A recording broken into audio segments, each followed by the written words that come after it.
so excited to start this podcast type recording with all of you today, ladies. I know you're not on camera right now, but I do hope to see your faces eventually as we discuss this week's study. And if you are catching the replay, this is a different type of study. This is something that we are venturing into in this new season. We just initiated the new biblical year a couple of, well, almost like a month ago now. And Abba had put it in our hearts to start back from the beginning. But instead of having me leading or like Stephanie or any other sister, breaking precept upon precept, I felt, you know what, why not come and break bread together? And like Jessica had said before, this is kind of like a pot. How was it that you said it? A potluck. But instead, we are doing a podcast type recording where we are coming together and we're breaking bread together, and sharing everything that Abba revealed in this beautiful book, in this beautiful study. So for this week, we have week 1. And it's Bereshit. We know that that means in the beginning. And these are the portions that we covered throughout the week. It's a lot of reading. We read Genesis 1 through 6. And then we have the Haftara portion, or the prophets and wisdom. Ecclesiastes, Isaiah. We have also the Brit Chadasha portion, which is the New Testament portion. And as you can see, it's a lot. So if you're catching this replay later, I suggest pause this, go back, take your time studying these so that when you hear the discussions tonight, you're not lost. Because the whole point of this study is not really a study in depth where we are reading. We will read some portions. Like for the most part, I feel like I am going to read a lot from the Brit Chadasha, or the New Testament. And I'm trying to get used to saying the names in Hebrew, because to just learn more, like gain more understanding in the Hebrew language, which we believe is the original language, the heavenly language, right? So we will read a lot of them, but like I said, we won't have time to read all of it precept upon precept, line upon line. So having said that, I don't want to be the one initiating everything, right? So if anyone wants to go ahead and share, we read, for example, Genesis 1. We know Genesis 1 is all about creation. It's all about what took place in the very beginning. And I am going to say this much. Going back again and again and again, I feel like I've gone back. It's been such an honor, honestly, to being able to go back so many times, because I'm able to see more every single time, and my heart just gets just so happy, because I'm able to not only see the full picture, but it's almost like Abba allows me to see deeper. Like he takes me into deeper waters every time I go back, and the whole point of going back from the beginning is because the book of Genesis, literally, and the very first 7 days of creation, it's the beginning of everything. It connects, it's the beginning of the gospel. We literally see a foreshadow of everything in the first 7 days of creation. Well, we know the 7th day is the day of rest, obviously the Shabbat, but even that is foreshadowing of the new millennial reign. So I don't know, ladies, what do you want to share? Because we have connecting with Genesis, a few Bible verses that we are reading, or chapters really. Like for example, we have John 1, which connects beautifully with Genesis 1. In the beginning was the Word, and the Word was with Elohim, and the Word was an Elohim. And this is speaking of Messiah, right? And it all goes back to Genesis 1. In the beginning, the Elohim created the heavens and the earth. And we know that as we continue reading, where is it that he says, let us make man? I believe it's in, let me see, where is it? That was kind of like on day 6, actually. So I'm all the way. Yeah, it's on day 6. And I did write a question about this. Go ahead. And so prior, obviously, in the past studies when we've done this, and we studied on like the 4th day when he created the moon and the sun, and we had correlated that the sun equals the Son, meaning Messiah. But then when we read The light of the John, sun represents Messiah, but it's not okay, Messiah. Yeah, gotcha. yeah. I'm like, wait, I'm confused. Because when I read John, I'm like, the word is Messiah, and then I'm like, he was there from the beginning. From the very beginning. But it's we're gonna see right here. Look, actually, it says here, the earth on verse 2, right? The earth was without form and void, and darkness was on the face of the deep, and the Ruach, right? The spirit of the Elohim was hovering over the face of the water. So the life of the Father, which is also in the Son, is what was hovering over the face of the waters, right? And then you see in verse 3, then Elohim, or the Most High, right? This is the Father said, let there be light, and there was light. I believe, I believe this is when Messiah comes into play. Again, this is just me, and I know this could go very deep. But I believe this is because we know that there is a huge break between verses 1 and 3. There's like a huge break. A lot of people will say, that it took, I don't even know, like gazillion, if you're gonna put it into earthly time frame, a lot of people will say that it's, you can't time it. It was just like a long time between these three verses, right? So in the beginning, he created the heavens and the earth, and then there was just darkness and void, right? And his spirit, basically his ruach, was hovering. But then he says that let there be light, and there was light. I believe this is when the fullness of Messiah comes into play within creation. And then it says, and the Most High saw the light that it was good, right? That it was good, and he divided the light from the darkness. And then we then continue speaking how he separates, and he calls the day light, the light day, I mean, and the evening he calls night, right? And that's when then he creates the first day. And again, this first day, we know in Peter that a day could be as a thousand years, and 1,000 years is as one day to the Most High. So really, these 7 days of creation could have been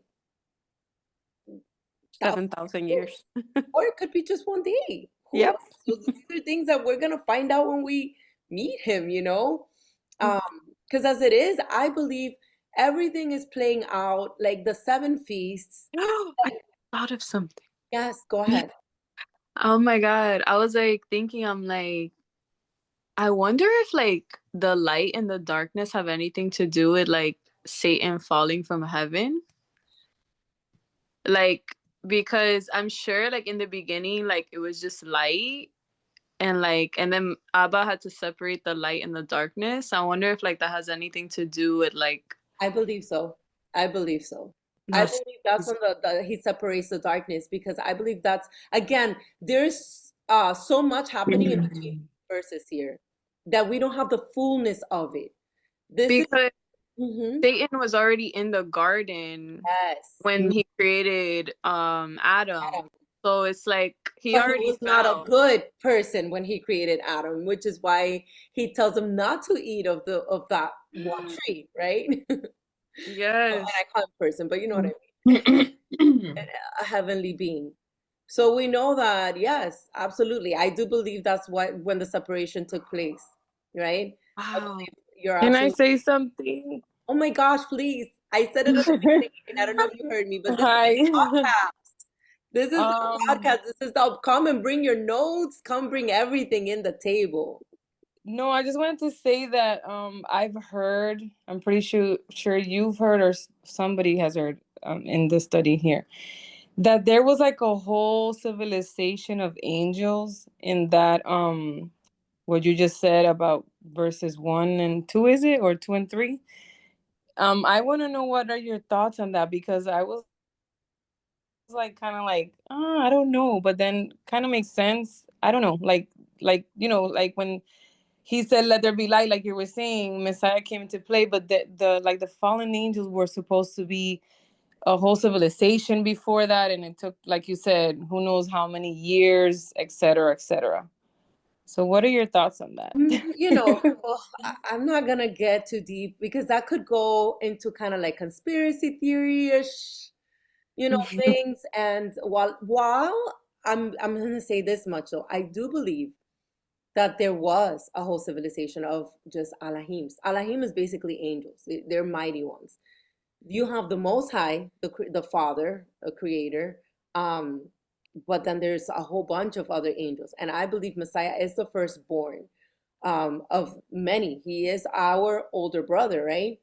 And I believe that when Messiah comes into play here, it's not that he did not exist before, but comes into play within the creation of the garden. That's what I kind of believe, you know. There's no precept that will tell you exactly this is, you know, Jericho 1:9 says that Messiah was created on verse 3. No, there's no such thing. So I don't want you ladies to just say, oh, you know, Liz said this. Or no, this is just kind of like where my interpretation of the matter is when it comes to Genesis 1. Because yes, Eileen, I agree with you. There's so much and there's so many interpretations. But all in all, I want to say this much. I want to stay more focused, not so much on what happened in between the lines, because we know however it happened, right? And we can't go back and figure it out now. Yeah. But what I do want to focus more on is the foreshadowing of it all, with Messiah coming into play in this earthly realm for us, beginning with Adam and then later on, right? The second Adam. And then how our redemption story continues within that same paradigm, within the same 7 days of creation. Is the exact same thing. You know, that precept that says he declared the end from the beginning? This is what Yes. this portion is all about. Bereshit, which means in the beginning, is what this portion is all about. This whole entire portion declares our end. And that's the part where I was saying, I think it was Silvana that mentioned something about verse when the sun comes into play, right? Yeah, so I was just thinking, like, when I was doing when I started, like, reading this week, the way I pictured it was like, imagine, I don't know, like, imagine a square, like a black square in your head, right? And imagine that everything was darkness and bad because they had revealed against him. And I feel like he created light because that was not the end. Like that could not just be it. Like how could we know that he existed if there's no light? Everything was darkness. I don't know. That was just me thinking. I'm like Well, he had to come through for us because like when you start reading how he created everything, to me I read it like if he was drawing a plan and then he made it happen. agreed. But what do you, I'm not sure if I understood your question. Like, how do we know that he created Messiah? Is that what you were saying? No, that's why he created light because it was like if you read at the beginning everything was dark. It was like imagine like if they got into a fight. Like God created the angels, right? And then all these angels or 20%, it's what they said that revealed, but Which, by the way, angels are light beings. correct. And but remember that the ones that were fallen, Absolutely. it says here, and like I literally like verbatim believe in this, like they were in the deep, like in the face of the deep, like submerged in water, right? And we know this, right? And so there is just darkness, but obviously the Most High existed, but all there was darkness. So he needed to create that light, like to come through. I agree. That's what I like was thinking. I agree. And like I said, I wholeheartedly believe it's like when Messiah comes into play within that period of, I guess, the darkness, right? And then the division of the light from the darkness. But again, scripture does tell us that, again, John 1, that he was from the beginning, right? Messiah was from the beginning. He was in the beginning with the Father, with the Most High. And then we see not only that all things were made through him. This is speaking of Messiah. And without him, nothing was made that was made. Interestingly, speaking of light, we see in verse 4, in him was life, and the life was the light of men. So we see where that light comes from. And I know a lot of it is, like you were saying, Sylvie, like, oh, I feel like this is it. And but I believe that scripture interprets itself with scripture, and we see it right here. And the light shines in the darkness, speaking of the darkness, and the darkness did not comprehend it. Again, we don't know the details of creation prior to, when the sun and the moon was placed, and the luminaries, and then the earth was split, and the ocean was put on its place, and then Adam and Eve, and et cetera, et cetera. We don't know what happened in between all of that. However, if we foreshadow this to today, right? And the light shines in the darkness, and the darkness did not comprehend it. When Messiah came, did we comprehend? We were in darkness. We were in complete darkness. It's complete foreshadowing. Mm-hmm. And that's why we're called to walk in light as he is light. And notice that the people that carry darkness they reject the light in us. Yes. It's not us per se that they're rejecting, but they're rejecting the light in us. Look at what verse 7 says over here. And this is now speaking of John the Baptist, right? This man came for... I had that as a question. I was questioning if this was John the Baptist. Yes, it is. Yes, dear. It is John the Baptist. This is the emerger, or the baptizer, however you want to call it. But look what it says. It says, this man came for a witness, to bear witness of what? Of the light. So that takes me back, again, what I was saying in Genesis 1, to believe that when he said, let there be light, and there was light, that is Messiah. You see what I mean? Like, it just yes. I don't know if you guys see it. Like, to me, it just like, John to me makes it so clear. Back to John 1, right? It makes sense. It makes sense. You see? And then verse 8, he was not that light. This is speaking of John the Baptist not being that light, right? But was sent to bear witness of that light, meaning of Messiah. Which is like us. We bear witness of that. Yes, we bear witness of Messiah.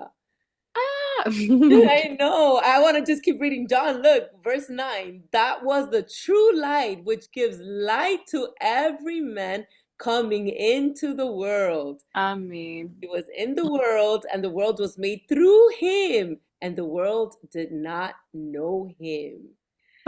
Which is what Sylvie was saying. Because we were in the dark. Yes, we could not comprehend it. Well, we, at our point in time now, but the people back in those days either, right? Back in the days of Mashiach, they could not comprehend it either. We were spiritually blind, literally. Absolutely. And in spiritual darkness. Though we see the light of this world. And that's what I was saying, Sylvie. Yes, I believe, like, for example, when he creates the luminaries, he creates the sun, particularly the sun. I don't say that's Messiah. However, it is a representation of Messiah. But that's not the light of Messiah. That's just a representation of, because he's just light, right? And so the sun represents that. And like before, obviously before reading this, or from my prior studies, what I got was like, he created light, but it was not, it was like the good angels and the bad angels to me.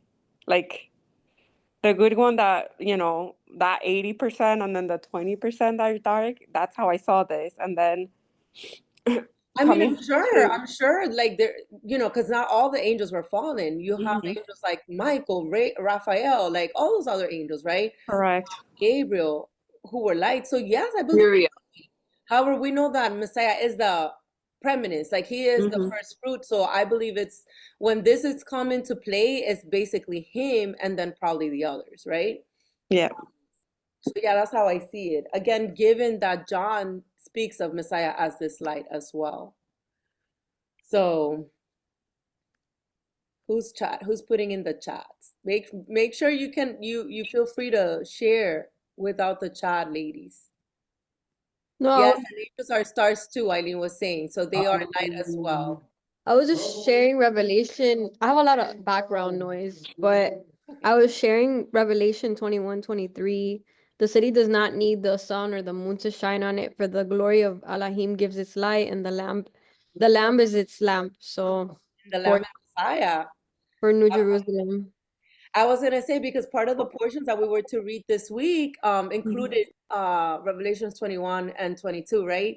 And that's, I believe, why it's included, because it's foreshadowing completely of the beginning. Mm. I don't know if you were able to read all the way through Revelation to the last part of the Torah portion this week, but you see how it correlates beautiful. Like the light from the beginning is the light of Messiah. As a matter of fact, you know what? Let's go there really quick. I have it here. No, this is Revelation 20. This one's 21. And then we see, for example, where it says, let me just close the chat really quick, where it says, now I saw a new heaven and a new earth, for the first heaven, the first earth had passed away. Also, there was no more sea. So we know that that's the end of this earthly realm that we're in right now, right? And then it goes on to tell us, right, that John, not John the Baptist, this is now John the disciple, the beloved disciple, right, saw the holy city. Now he's speaking about New Jerusalem, right? So something that I want to actually point out, I was going to point it out later, but since you brought it up, Yazzie, something that I want to point out is how it says here, verse 3, and I heard a loud voice from heaven saying, behold, the tabernacle of Elohim is with men, and he will dwell with them, and they shall be his people. Elohim himself will be with them and be their Elohim, right? And I'm going to go to the part where it speaks of light, but before I even get there, this is key. The tabernacle was from the beginning. Genesis, I believe the Garden of Eden is the Holy of Holies, is this tabernacle that was broken. And because of that, we have this foreshadowing later on when the Israelites were taken out of captivity and into the wilderness, where the Most High starts giving obviously we're going to break this down even more as we continue doing these weekly Torah portions, right? But well, I know all of you have read this, and you know that when they were given the specifics how to build the tabernacle, all of this is a foreshadowing of Messiah being dwelling in their midst, right? Will dwell in their midst and will dwell with them, which is why you will see the pillar of cloud by day and a fire by night. God represented his Shekinah, his presence dwelling there in their midst, right? And what do we see in Genesis 1? We see exactly that. When you see, when he's talking about, let me see exactly, hold on. I should have just put my notes on my Bible on the side, but I didn't do that just because I was thinking, again, this is our first day, so we're kind of like rolling with it and see how it goes. No, but this is the creation. No, it's in chapter 2. So I'm going to go to chapter 2, probably chapter 2 or 3, where it speaks of, let me see. Yeah, he rested. Okay, this is where it talks about the Shabbat. Okay, so here, it starts here on verse 8. It says, the Adon Elohim planted a garden eastward of Eden. And this eastward thing, if you even go deeper and start looking how everything in scriptures, if you guys did the study with Stephanie in the book of Ezekiel, you see how everything was east, to look for the east, right? This eastward of Eden, I believe, because this is where he was dwelling in their midst. This is where the Holy of Holies was located within Eden, right? And so he plants this garden eastward of Eden, right? And he puts the man whom he had formed. And this is where he says, and out of the ground, he made every tree grow that was pleasant, etc., right? We see the rivers. We see the 4 rivers. I'm not going to get into that. There's a lot of mysteries here, but that's not even, like, for example, that one being the onyx stone. I'm just saying, remember that being the onyx stones being the ones that were on the shoulders of the high priests. Yes. There's so many connections here, but I don't want to focus so much on that. I just want to show how everything had to do in the east of Eden. And then he put the man to tend it and keep it, this garden, right? And then this is when he gives the command of every tree of the garden you may freely eat, right? Of every tree, but then he gives the exception, right? But of the tree of knowledge of good and evil you shall not eat, or you shall surely die. So we see that when he builds the tabernacle, when the tabernacle is built in the times of the Exodus, we know that the people were to stay outside of the Holy of Holies. They could not come in because they had surely died. There had been this separation as a result of this sin that we know that took place, right? I don't know if you guys are following. Just trying to find the part where it says that he was in their midst. I think it might be in chapter 3. I just want to make the connection of how the whole tabernacle and the whole section in Revelation of the New Jerusalem has to do back to the beginning. If you guys find it before me, please let me know. But it was basically a part that states that he was dwelling in their midst. I'm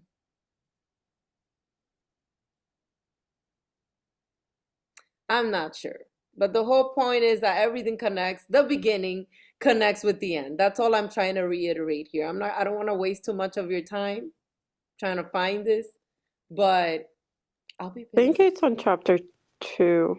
Might be on 2, right? Because this is the when there's Eve and then he tells them to be fruitful, maybe. I don't know. Yeah. Or when he's walking with them in the cool of the day. No. Yes. Where is that? Where is that? Well, that's after they sinned. So that should be, is that in chapter 4? No. No. When Chapter. because that's attempted. No, chapter 4 is Cain. Oh, never mind. It should be on 3 then. Probably chapter 3, because that's when. Oh, look at it over here, verse 8. I think it's here. And they heard the sound of the Most High Elohim walking in the garden in the cool of the day. And Adam and his wife hid themselves from the presence. Okay, so here this translation doesn't have it like that he was walking in their midst, but obviously it's the same thing. He was walking among them, which is why they hid themselves from their presence, from his presence, which is the whole idea of the tabernacle. They could not, the high priest could not enter if they had sinned, because if not, they would die. So this is why Adam and Eve were hiding themselves. They could not bear their iniquity in front of him. It says it right here, in the presence of the Adon, among the trees of the garden. So he was dwelling in the midst of all the trees of the garden. Yeah. It reminds me too how we're like trees. Yes. He'll dwell with us in the end. Trees. And there's so many connections with that and the trees, even going back to the whole thing with the olive tree, the whole thing with light, how we were speaking about the light, Sylvie, and how interestingly, how the menorah represents that light that we are to carry. The menorah was to have the olive oil, and with this oil, it would remain lit, the menorah that was to be placed within the tabernacle. Later we see in Revelation, the menorah is a representation of his church. And like you were saying, Jessica, you were talking about how John the Baptist was a representation of that light. He was not that light, but he was bearing witness of the light. It's a whole idea with us being a representation of the menorah, which is bearing witness of his light, right? So anything else on light you guys want to share? I did write something here on the Canva in regards to the light that I do want to share. Actually, let me just read this. This is basically what I've been saying, but I want to say that in the first portion of Genesis, this is the first portion, obviously, and it sets the stage for everything that follows in the Bible. It covers the creation of the universe, the beginning of humanity, and the early steps in the story of Israel. As we read, we not only learn about the world's origins, but also start to understand more about who the Most High, our Elohim, is, and how we relate to him. So this portion includes some of the Bible's most well-known stories, like the creation account. This is what we're covering today. We're covering Adam and Eve in the garden, Cain and Abel, and the genealogies leading to Noah. It's a rich starting point that invites us to reflect on where we come from and where we are headed. And again, like I said, the beginning declares the end. Yes. So you were gonna say? I was gonna say the verse where he separates the light from the darkness, for me, is just lately I think about that a lot, because that's literally what's gonna be in the end. Like when we were in Matthew 13, how like he's gonna separate the wheats and the tares, and like because in New Jerusalem there will be no darkness. So there's always like that distinction, like the light and the darkness are always separate, and there's gonna be like the final separation in the end. So it's like you were saying, like the end from the beginning. Foreshadows everything. And how, even how in New Jerusalem there will be no night, there will be no darkness. Yes. His light is overcoming, and oh, I can't wait.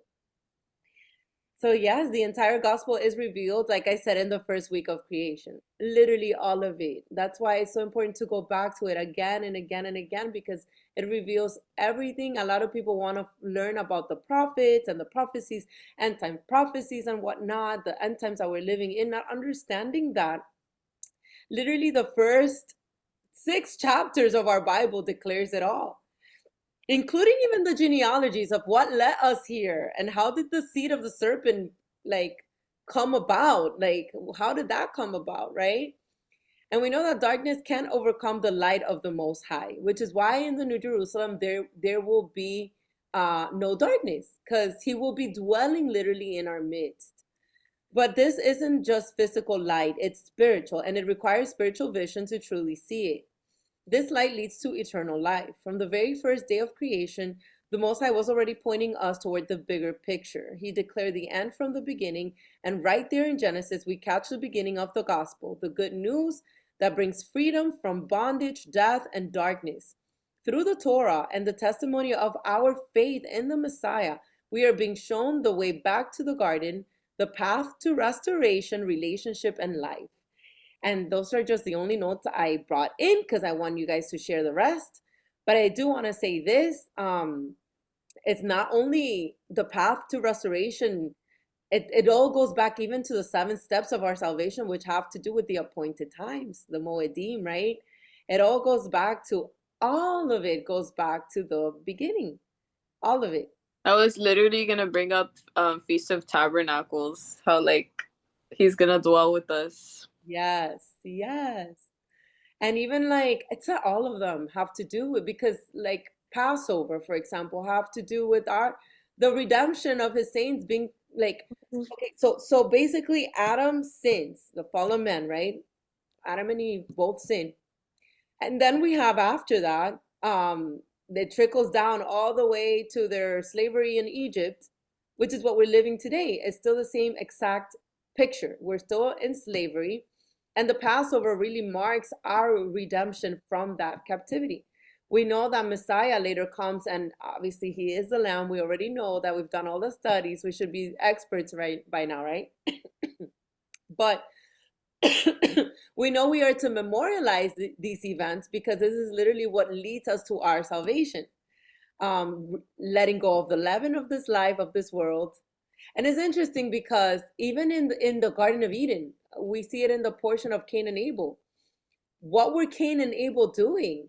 They were bringing on a sacrifice, right? They were literally bringing on a sacrifice on the altar. There's connections with that. They were sacrificing to the Most High because they were trying to come back to Eden. That's what I believe. They were trying all the way from Adam, all the way from the very beginning. They were trying to come back to eternity because they had been like shone from it. And remember, there's 2 cherubims that were standing in the front. And why would there be 2 cherubims standing there guarding the entrance? Because clearly the Most High knew they would try to come back. Mm-hmm. You know what I mean? So I believe that's what they were trying to do. They were trying to bring the redemption. So all of it is even foreshadowing, because Messiah would later then atone for us. I wanted to say that, like, I feel like there's really a desire in I feel like eternity is already set in our heart. And I feel like that's why mankind goes after so many things and they're like, oh my goodness, why am I so empty? And it goes back to the Garden of Eden. You were meant to be with your creator, but that fall of man and that desire of sin cuts you off and keeps you separated. Yes. Like, It's we all desire that in some shape or form. oh yeah, absolutely. I just want to read Ecclesiastes 1:9 really quick. Speaking of that, that which has been is what will be. That which is done is what will be done, and there is nothing new under the sun. The reason why there's nothing new under the sun is because we have eternity in our hearts. And that goes perfect with what Yasmin was sharing. We have begin. There's even a precept in Ecclesiastes. I believe it is in Ecclesiastes. I don't have it here, but it's something about how he has put eternity in our hearts. Something like that. Or is it in the Psalms? Mm-hmm. Proverbs, Psalms, or Ecclesiastes? One of those. One of those. I think it's Ecclesiastes. It is, right? Like he has put eternity in our hearts, right? And that's basically it. That's why there's nothing new under the sun. There's nothing new. The whole story of creation repeats itself over and over and over and over and over again. And it's interesting because a lot of people will see the Sabbath rest from the beginning. Like, why aren't we observing it? That's literally all the steps are there, all of it. It's a memorializing for us to go back to how things were in the beginning. We're trying in this life to practice, and obviously Messiah came so he can aid and help us go back. That is the whole purpose of his light being on this earth. To It's serve us great. as a light. Yes, I like was Ecclesiastes 3:11. That's where it was. Sorry, you were saying somebody else was saying? Oh Just no, I was saying like, because I was thinking the other day about the Sabbath, and I was like, it's so crazy because it's literally the fourth commandment, and it's like, if we keep the other 9 commandments, why wouldn't you keep that one? Like, it's literally one of the 10 commandments, you know? Not only that, but it's like so amazing. Like, why would you reject it? Why don't you want to rest? You know what I mean? like, What's goodness wrong with gracious, resting? do you really love working that much? You know what it is? Sadly, people are more in love with money and more in love with their worries and the cares of this life than they are to trust in him. And it all boils down to that. That's what I believe. That's And It so all it's boils crazy. down to not trusting him. It's crazy because when someone gets really sick in the hospital, what do they tell them? To rest, no? And it goes to show that our body was literally created to rest. And that's why, like, even Abba, being him, like, being perfect, he rested. And, like, this is crazy. And I Absolutely. wanted to also add that I feel like going back to the commandments and observing the Shabbat, I feel like because we were divorced and cut off, like we're going back to like that marriage and restoring that marriage with the Messiah. And that's what I was thinking about. How you like when you restore something, it's like, okay, wow, now I vow to do this, I vow to do that. And like I feel like a lot of times people don't understand that this is like a marriage. You need to do what he says. He's your savior. Girl, speaking of marriage, even that is foreshadowing. I'm looking at my notes right. I'm trying to find my notes because the other day I had this epiphany moment where I was like bawling in his presence because I was like, oh my gosh, like everything is a metaphor. Everything is a metaphor from the beginning, right? Obviously, we know we're not literal, like they were not um a literal fruit, right? They didn't eat a literal fruit. Like we know the metaphor of us from the beginning being spoken of trees, spoken of the fruits of the spirit, the harvest. We've spoken about this, right? But we always hear about all of these metaphors, and we kind of feel like, oh, and the whole metaphor about marriage, right? The metaphor about Messiah being the bridegroom and the church the bride. But look at it from the beginning how Adam and Eve, it's literally an example of what Messiah was to be to us, right? And now this is what I wanted to share. I know it has nothing to do, but I do want to share it because I have it. I'm trying to find it because I put it on my notes. I went for a walk and I feel like Abba speaks to me a lot when I'm walking and I just like write things down in the moment. Um, At least you go walking with a notebook and pen. no, I walk well with my phone. and I put it in my notes. I do the same thing. I'm like, where is it? Oh my goodness gracious. You know what? I even shared it. Oh, I found it. Okay. So this is what I wanted to share. So Messiah is the husband equals Messiah, right? Let me just go back to Genesis here real quick, just so I can show you guys what I'm trying to, what I was, I guess, trying to show me. So we know that he told the men it's not good for the men to be alone, right? And he creates his helpmate, right? We know the helpmate is the wife, hence the church, right? I think that's in chapter 2, actually, not in chapter 1. Yes, when he creates Adam. Oh yeah, it starts. I have a question though. Yeah. Before we go. So on day 4, no, on day 5, verse 26. You're talking about what? Verse 26. Chapter 1, verse 26. Go back to 1.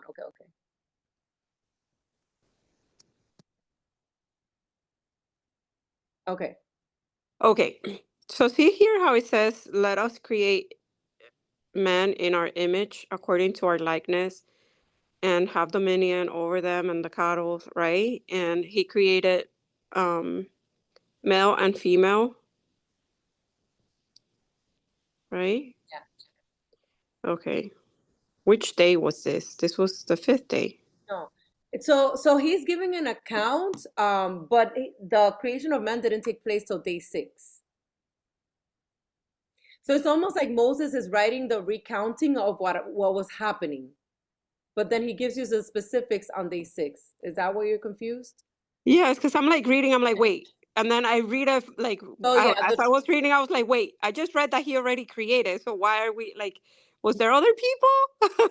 No. So, okay. So here you see, okay. So the 5th day is when he creates the water, he tells the water be bound and the living creatures and the birds, okay, all that stuff, right? I'm not going to go into all those details. That's day 5. Then Moses says, let earth bring forth every living creature according to its cattle, etc., etc. And then on day 6, he tells them, then the Most High, let us make men in our image according to our likeness. Let them have dominion over the fish of the sea, over the birds of the air, and over the cattle overall. And then he says, so the Most High created men in his own image. In the image of the Most High, he created him, right? And so he creates Adam, but then Moses is giving you a recount that he created male and female. But the female was not created until later. That's just almost like he's giving you how do I say this? It's like when you're writing and you're telling the reader something that's about to take place. Does that make sense? Like a brief summary, you mean? Yeah, type of thing. Like this is what took place on day 6, right? Like he created the man, and then he told them to be fruitful and multiply and have dominion, etc., etc. And that's when he commands let me see. No, he hasn't commanded Adam yet. So no, he says, then the Most High saw everything that he had made, and indeed it was good. So the evening and the morning was on day 6. So he creates man on day 6. Now, if you notice in chapter 2 is when it gives you the specifics of how Eve, which is what you were saying. So we see, he speaks of the Sabbath. He rested on the 7th day. And then right after that, after he rested is when he then goes and tells Adam, let me see, let me just read it so I don't get confused. So verse 8, the Adon planted a garden eastward in Eden, and there he put the man whom he had formed. And out of the ground the Adon made every tree grow that is pleasant to the sight and good for food. The tree of life was also in the midst. Oh, see, this is what I was looking before, Jessica. That I was saying the tree of life was in their midst of the garden. Remember the tabernacle? Yeah. That's a precept. That's a precept. But yes, the other one we read goes with it too. That he was walking in the cool of the day. It goes with it. But this is specifically the one that I was wanting to find before. That he was the tree of life, which we know as Messiah, was in their midst. Like the tabernacle, get it? Okay. So let's continue. But we also see that there was a tree of the knowledge of good and evil, right? So then he talks about the rivers, Let's skip the rivers. Then verse 15, it says, then the Adon took the man and put him in the Garden of Eden to tend it and keep it. Almost like when he puts the high priest in the tabernacle. You know how the priesthood was in charge of the tabernacle to tend it and keep it, right? That's what I see here, a foreshadowing of that. Verse 16, and the Adon commanded the man, saying, of every tree of the garden you may freely eat, but of the tree of the knowledge of good and evil you shall not eat, for in the day that you eat, you shall surely die. So we see here, he gives the command to Adam, okay? And this goes with what I'm about to share, and I'm going to also answer your question, Sylvia, at the same time. He gives a command to Adam before Eve is even created. So keep that in mind. You guys see that, right? Yes. It says after that on verse 18, and the Adon said, it is not good that man should be alone. I will make him a helper comparable to him. So this is when he decides to create the wife, right? Which I like to foreshadow. And here's where it's probably people get it wrong, because if you read that male and female were obviously created, and then they might think, well, if we don't see it like you're showing it now, it's where they might think, oh yeah, it was Eve's fault. Yeah. Well, yeah, but it was Eve's fault because we're gonna see. Let me go one step at a time. So okay, so he gives a command to Adam, not to Eve, because Eve was not even created yet. You see that it wasn't until verse 18 that he tells him, it is not good for man to be alone, right? And then verse 19 is when he says, out of the ground of the Adon forms every beast, etc., etc. Okay, verse 20, but for Adam there was not found a helper comparable to him. In other words, the birds, the cattle, all of that, they were cool friends, but they were not comparable to Adam, right? So verse 21, and the Adon caused a deep sleep to fall on Adam, and he slept.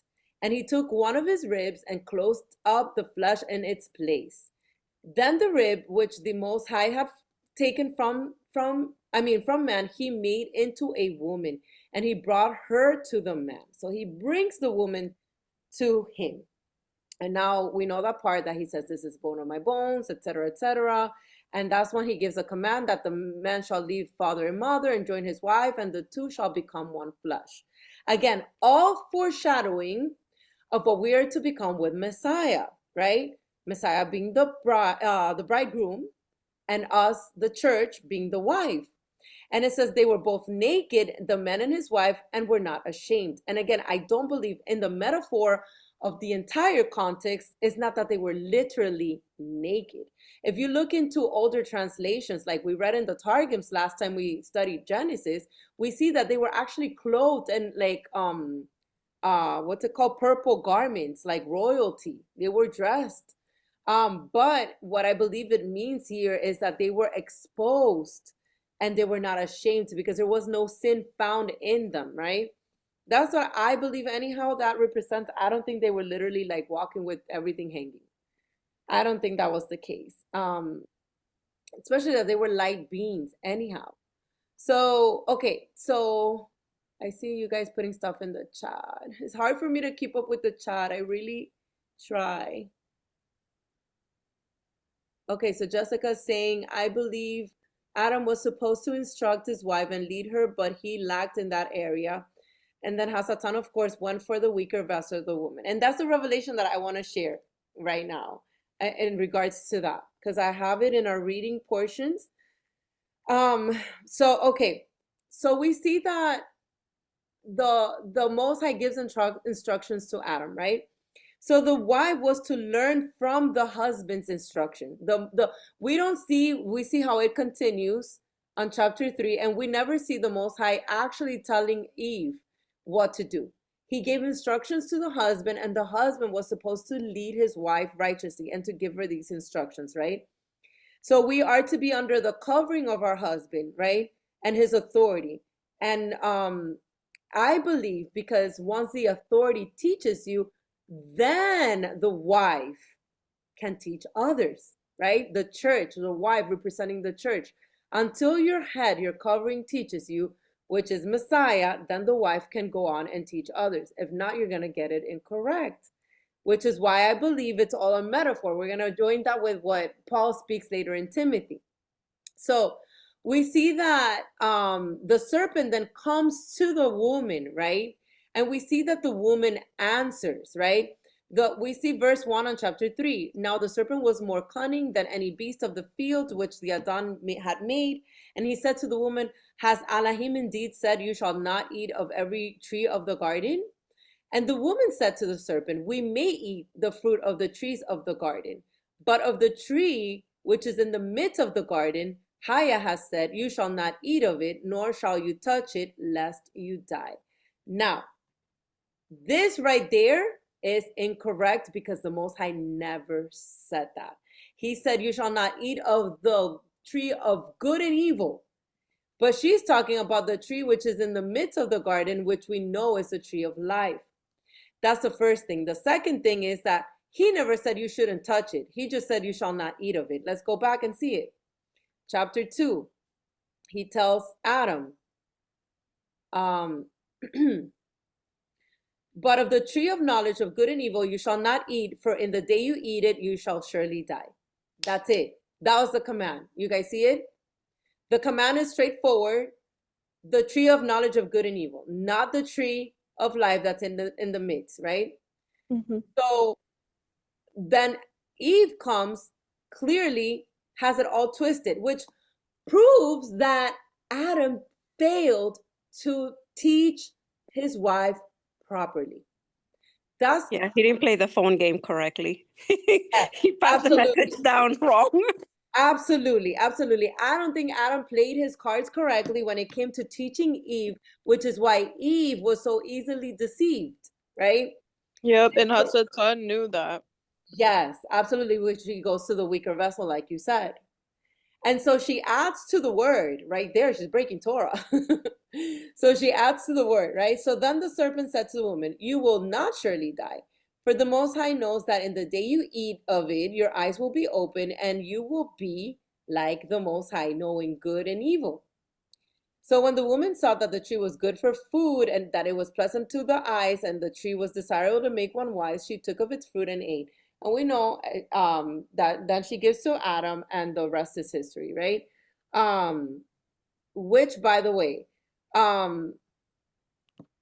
a lot of people will say, did Adam sin? Because it was basically Eve, the one that sinned. And I want to know, what are your takes on that? I have a question. Yeah. Like you said that, okay, Satan went to Eve because she was the weaker one.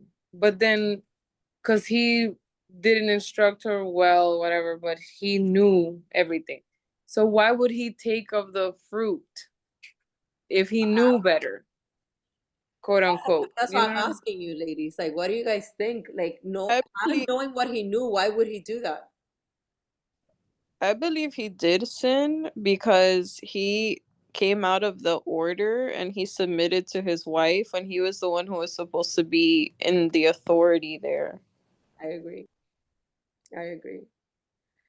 I also think, me personally, like, because we know this wasn't a literal fruit, right? And I honestly think he was, even though the woman is a weaker vessel, he was weak in the flesh in that moment, even though there was no flesh in him. I don't know. I don't even know how to interpret that, but he basically became weak. Just remember that Adam and Eve were to become one. And I believe he had become one with her, and maybe he didn't want to lose her. I don't know. I don't know. Maybe he wanted to please her. I don't know. I'm just throwing things out there. Yeah. Sure what caused Adam to do it. That could be a possibility, because I think about, like, when you either, like, I think about, like, I'm thinking about, like, the original sin. And I'm thinking about, typically, like, people do it, I feel like the first time, it could be out of idolatry. You know what I'm saying? Towards a person. Yeah. And, like, I don't know, maybe he idolized her. It could be. I mean, remember that there's a reason why It's like shout. it goes to show that when you break one of the commandments, it leads you to sin more. Absolutely. Yeah. It kind of reminds me too how like in a lot of cases in the world you see how like women are like men's weakness and Yes. That's what I was thinking too. mm-hmm. Like a man can be so strong, but then like a woman could literally weaken him like that. I think of Sansom and Delilah. Yeah, I was thinking of Samson too. They were, but I think this is a Timothy priest. Solomon's downfall was woman too. So let's read. I had told you guys to read for this portion. One of them was First Timothy 2. Let me see, where do I start here? Give me a second. Let me see exactly which were the verses. Where's my little...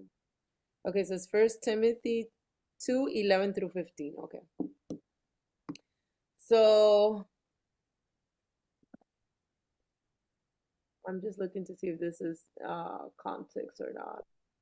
Okay, no. So obviously we know this is a letter that Paul writes to Timothy, but in it we know that Paul, if you've read any of Paul's letters, which I know you ladies have, you see that Paul speaks with a lot of metaphors from the Torah. Specifically when it comes to the church being the bride, right? He links it a lot with marriage, and he links it like obviously the marriage with Messiah being the head of the church and whatnot, and he always takes it back to Adam and Eve, which is why I wanted to point this out, because specifically let's start in verse 11. He says, let a woman learn in silence with all submission, which is what I was saying before. That's exactly what Adam was supposed to do, to teach his wife, right? Verse 12, and I do not permit a woman to teach or to have authority over a man, but to be in silence. And then he goes back to Eden. Why does he do that? For Adam was formed first, then Eve. And Adam was not deceived. And then Paul says that he was not deceived. And that's the part why I asked the question, because Paul is saying that Adam was not deceived. And then he says, but the woman being deceived fell into transgression. Nevertheless, she will be saved in childbearing if they continue in faith, love, and holiness with self-control. So we see here a lot of people will use this.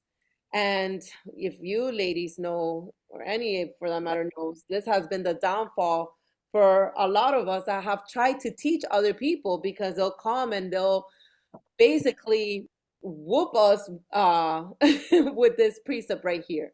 Like, why are you teaching? You are supposed to be in silence and not speak.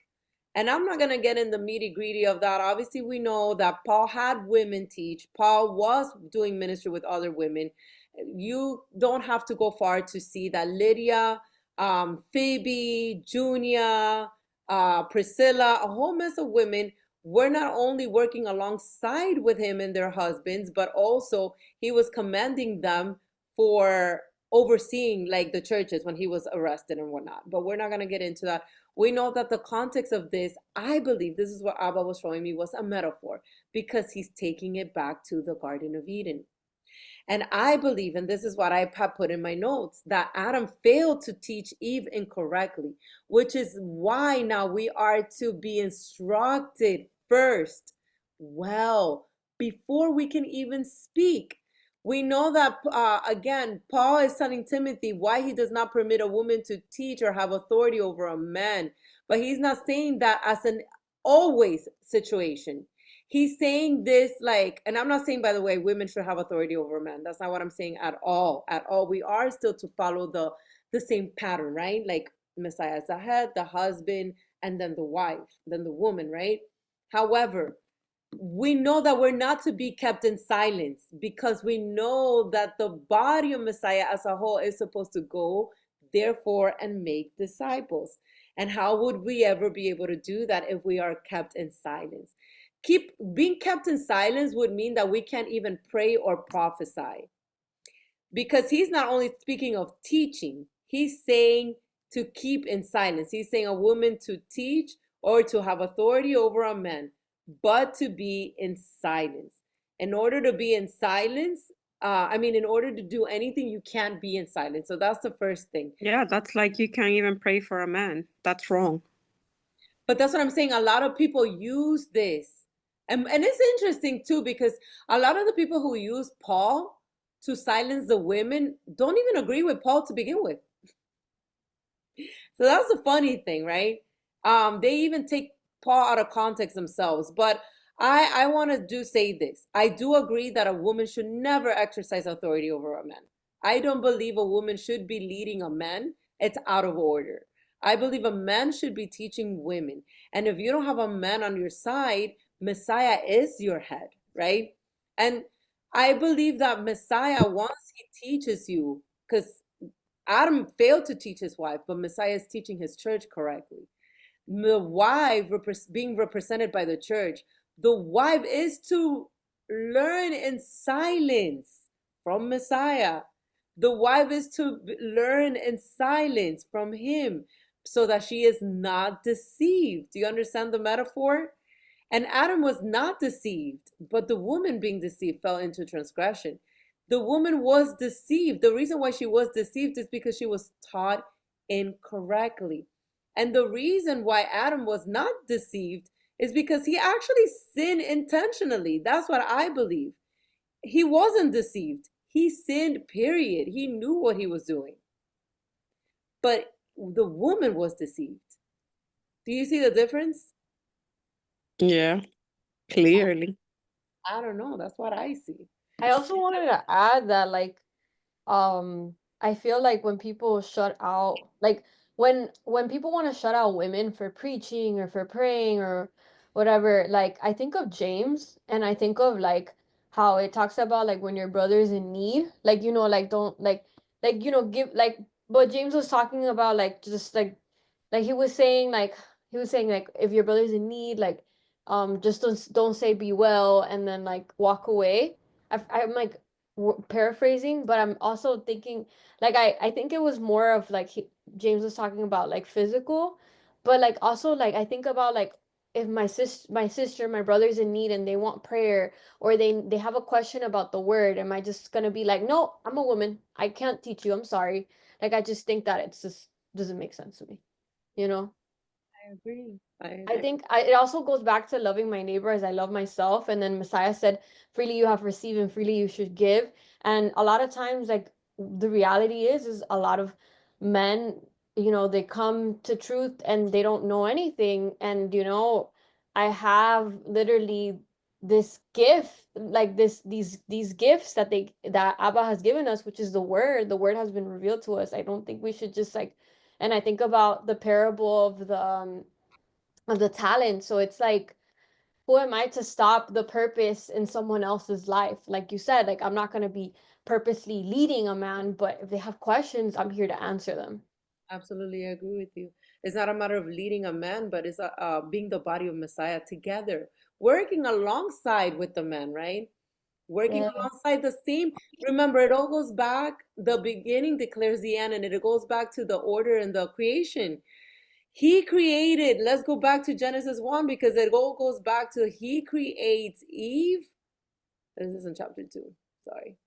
He creates Eve, and it says that as a helper comparable to him.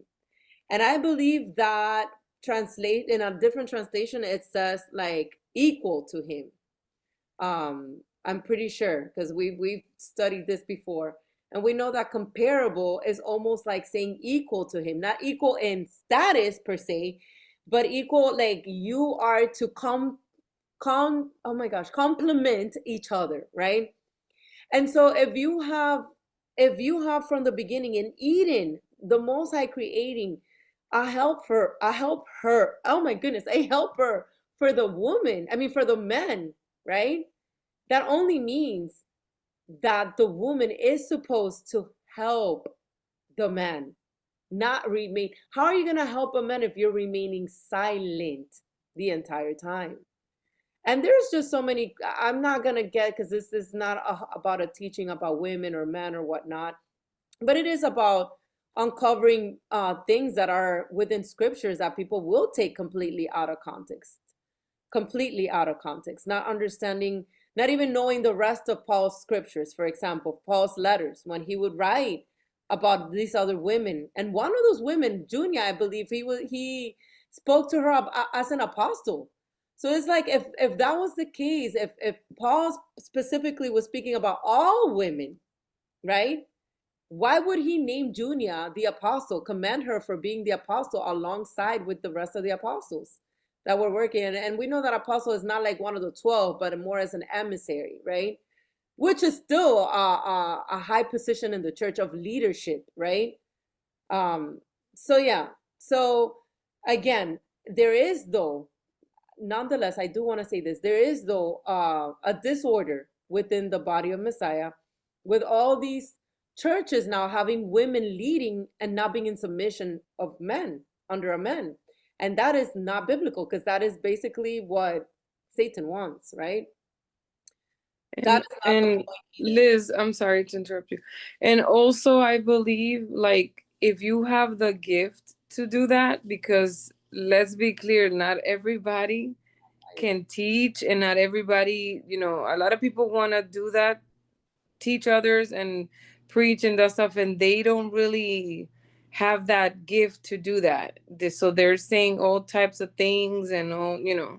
So I believe that those that truly have a gift to do that, why would they be silent? But there's others that they should not be saying certain things, you know, out there. So I kind of I agree with that. Like, women should be, if they have the gift to do so, if they really are like teaching people, but some people are just, yeah, not. I agree. Everybody, and not just men. Everybody has Mm-hmm. God-given gifts, right? We all have a gift, whether it is teaching, prophesying, being an encourager, interpreting dreams, whatever it is. You know what I mean? Even Yeah. having a singing voice to worship Him, whatever it is. Like, everybody has gifts, more than one, even, right? Yes, I agree. Mm-hmm.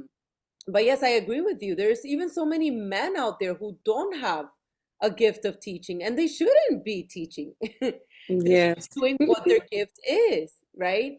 I'm not saying with this though, however, we are all to testify of Messiah. But testifying doesn't necessarily just have to be teaching, right? It could be testifying in many different ways, even Right. by showing acts of kindness to others and Mm-hmm. living Him out, right? There's so many ways that we can teach of Him. But I just, again, I wanted to point that out because it all goes back to the Garden of Eden. It all goes back to Bereshit, the beginning. It all goes back to there. Exactly what happened in the beginning is what continues, like we read in Ecclesiastes 1. There's nothing new under the sun. And we know that we are under Messiah's redemptive story. He came to redeem us. And we know that the same man, Paul, who writes about him not allowing a woman to speak or to exercise authority over a man, to Timothy, which he's speaking about a particular church, by the way. If you even look into the context of that, he was speaking of a church whom the women were like Jezebelic and basically ruling all over and etc. We know the context of that is different. But what I wanted to say is that we also see the same men, Paul, speak later in Galatians, like we did the study not too long ago, saying that now in Messiah, there's no male nor female.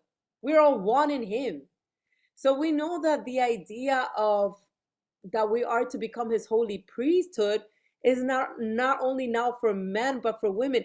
And we know that in the Garden of Eden both Adam and Eve were priests because they were in the midst of the garden with the tree of life. So Eve was a priestess. She was allowed into the presence, and she know, like I said before, she was also wearing the royal garments. It's not in the canon. You won't find that, but I believe it's either in the Targums or in Jasher or in even older texts, maybe the Septuagint, where it specifies that they both had royal garments on. Like they had like these purple Yeah. linen, or I don't exactly know what it was, but I know it was like garments. You guys remember that when we did the study that we saw that in one of the connections? I actually don't remember that. Don't remember. Okay, so I'm gonna look it up and send it to you guys because it's somewhere. As a Wait, matter can of you repeat fact, that I one more feel time? tempted to look at it in the Targums right now. You know what? I have so many tabs open, but why not? Wait, can you repeat that one more time? What garment? That Adam and Eve were not naked in the Garden of Eden. They were, Oh. because I have so many windows open. I'm gonna go in the Was Targums. that in Jasher? I don't know if it's in Jasher or in the Targums. I'm gonna hit the Targums I'm first. looking in Jasher now, so if you want to look in. Yeah, I'm gonna go. I'm just thinking about how we are his priesthood, and we're a body of men and women, and us as women, we're his part of his priesthood. Absolutely. Okay, so I have here Genesis 2. Let me see. In the Targums. I'm gonna see if it's in 2 or 3.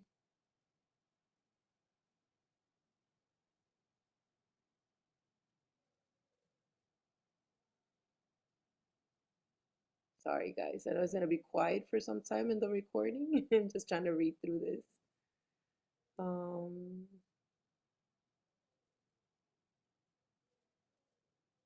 let me see. Okay, so I don't think it's in chapter 2 in the Targums. I'm gonna check chapter 3.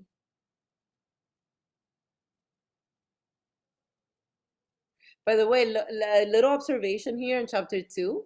Look at how verse 15 reads. Look how different it reads in the canon. It says, "And the Adon God took the man from the mountain of worship, where he had been created, and made him dwell in the Garden of Eden, to do service in the law and to keep his commandments." Remember what I said, that the beginning declares the end? That's part of it. And that has been taken out of our regular Masoretic text. Let me close this It thing. reminds me how like the book of Revelation speaks about like those who, The commandments, yeah, so Messiah? yes. Absolutely. All right, let me read in chapter 3 now. Hold on. When she falls into the sin.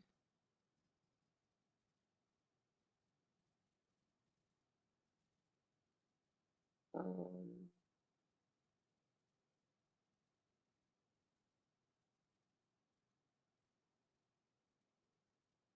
oh my goodness, I know I read it. I don't know if it's in Targums or in another book, but they were, it might be in Jasher. Have you found anything, Sylvie? No, I literally just read chapter 1. It And would it talks about when he was when they were created, and it pretty much summarizes what we like the first 4 chapters in chapter 1.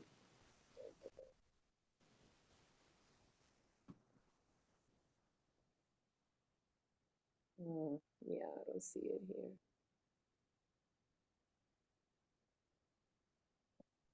Yeah, I'm gonna have to look for that and send it in the chat, I guess. Oh, wait. Let me see. Is this something? Let me see. Here, verse 21 says, "And the Adon God made to Adam and to his wife vestures of honor from the skin of the serpent," interesting, "which he had cast from him upon the skin of their flesh, instead of that adornment which had been cast away, and he clothed them." Here it talks about the adornment that they had and had been cast away. But I know that that adornment, somewhere else, it talks about being like, it was like purple, like that they had garments in purple. Oh, I'm pretty sure Stephanie remembers this because we spoke of, or D. Where's D when I need her? D has a good memory. Because I remember we spoke about it when we were studying Genesis, how that was like interesting to us, you know? yeah, because in the tabernacle the priests had like purple. I'm pretty sure they had, well, no, they had like linen ephod, Yeah. and like, But the whole point that I'm trying to make, I don't want to like overextend this. The whole point that I'm trying to make is that the original intent was for us to be like in the how it was in the Garden of Eden, and how Eve had full access to be in the midst of the tree of life, meaning that she was also a priesthood. We know that that's what we are to become after the fall of man, and that's the whole idea of the tabernacle. That's the whole idea of the temporary priesthood that was placed under the Levites to lead us there. And the thing is that a lot of people will use the Levites and say, oh, but the Levites were only men. Yes, absolutely, we're only man because the woman was deceived. Like it all goes back to following the order. I do believe, however, like Paul says, that in Messiah later there's no man or female, in the sense of they're co-equals in the kingdom of Elohim, right? Again, there's still that right order where we do submit to the man. Like, for example, I would never teach, and this is just me, I would never teach unless a man is putting me to teach. And I'm under that man's authority, whether it be my husband or the leader of that congregation, right? Mm. That's how I see it. Like, if they're allowing me to teach and okaying my message, I'm basically under their authority while at the same time under Messiah's authority. Does that make sense? Yeah. But I'm not gonna just show up to a congregation like, oh, shut up, like I know more than you, let me talk. Like that's completely out of order, and that's wrong too. That's prideful too. So regardless, yes. But anyhow, if anyone finds the whole thing with the garments, by all means share it. But let's keep it rolling. Anything else you guys wanted to share in regards to the first? Because I kind of want to move it to the portion with Cain and Abel, and we know the temptation happened in chapter 3. Then the whole thing with Cain and Abel. We have Cain and Abel. We have the family of Adam that I want to cover, and then leading I up. just I do have a question because I like put it down and I put question mark.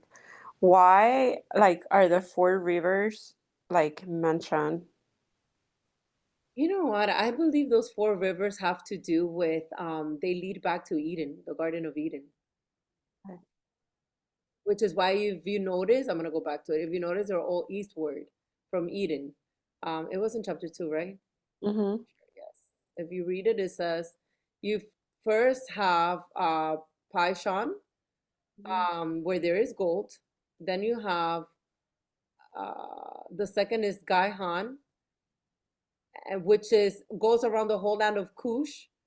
Then you have the third, Hiddekel, or Hiddekel, however you say that. It is the one which goes toward the east of Assyria. And then the fourth river is Euphrates. You see this river, for example, is mentioned in the book of Revelation. Euphrates being almost right up at the end. I do believe that these four rivers point back to where the garden, the worship mountain, as the Targums mentions it, and the Garden of Eden is. That's just what I get from it. Yeah. And obviously we can look into maps and see where they're at right now, but I do believe they have distorted the maps. So I wouldn't per se go by 100% by where they're located today. You know what I mean? But you could probably find some insight as to why they are mentioned, and yeah. And I know we moved on from chapter 1, but I like notes that I have, and because I don't know who's gonna watch this or not, or if they just came along, but making the distinction that night comes before day, Mhm. and understanding that for when sometimes when people ask, how come you're observing on a Tuesday if Tuesday is not a seventh day, and so just that. I had on my notes. Good observation to point the luminaries in this study. Absolutely. That's like a whole other study on its own, but it's very important to understand that the luminaries were made on day 4. In other words, where is it? This is the third day. Okay, verse 14. The Most High said, let there be lights in the firmament of the heavens to divide the day from the night, and let them be for signs and seasons and for days and years. So we know that what delegates our calendar is not whether it's Gregorian or Jewish or a man-made calendar, is literally the sun, the moon, and the stars, right? They're for signs and seasons, meaning seasons, fall, spring, summer, you name it, winter, right? And then days and years. They're to be led by the luminaries, right? And we see that these lights in the firmament, first he makes 2 great lights. On day 4, he makes 2 great lights. I don't know, people. I always tell people a dark moon, like a sliver moon, is not a great light. You don't see nothing with a sliver moon, which is what NASA declared to be the new moon, right?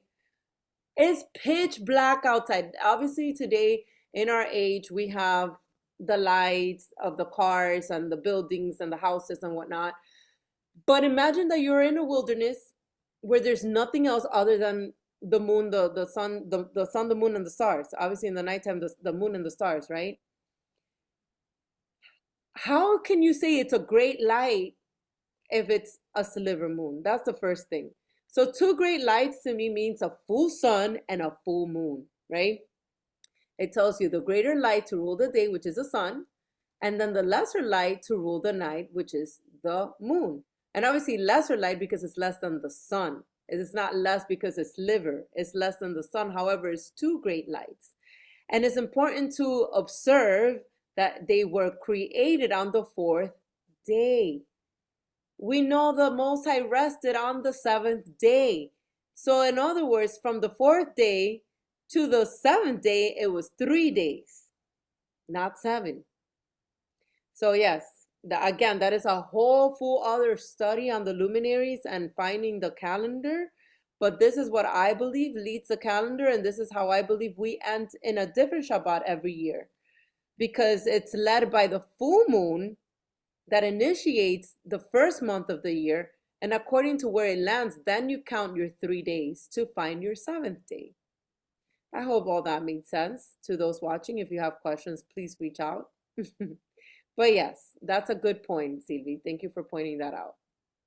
I was watching a show the other day. Of course, they show a lot of stuff. And it had like some indigenous, right? And how obviously this is like back 200 years ago, and how they used the stars to like know where they were at and like move. And I'm like, look at that. They used that for guidance. They did. And as a Oh matter of my fact, not even that far back, they were still using that for navigation. Obviously, now they have technology and all these things, but before they would be guided literally by the moon and the stars. For my daughter's class this year, we were reading a book that it was like a real life, book.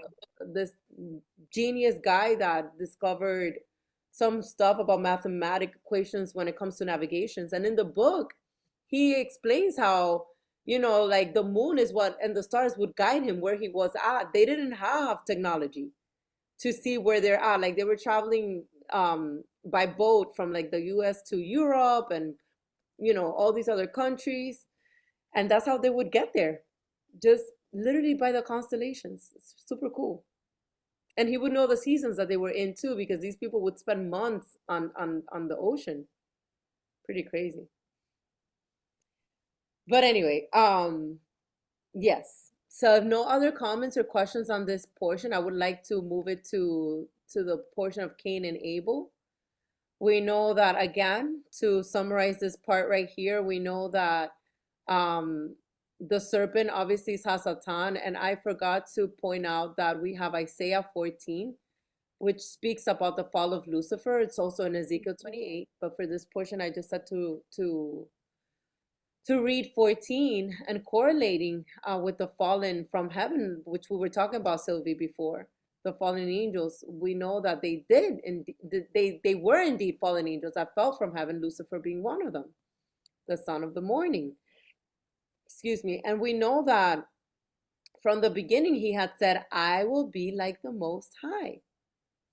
And so we know in his dreams. I'm like in his dreams. but he's sure trying. He's sure trying, you know what I mean?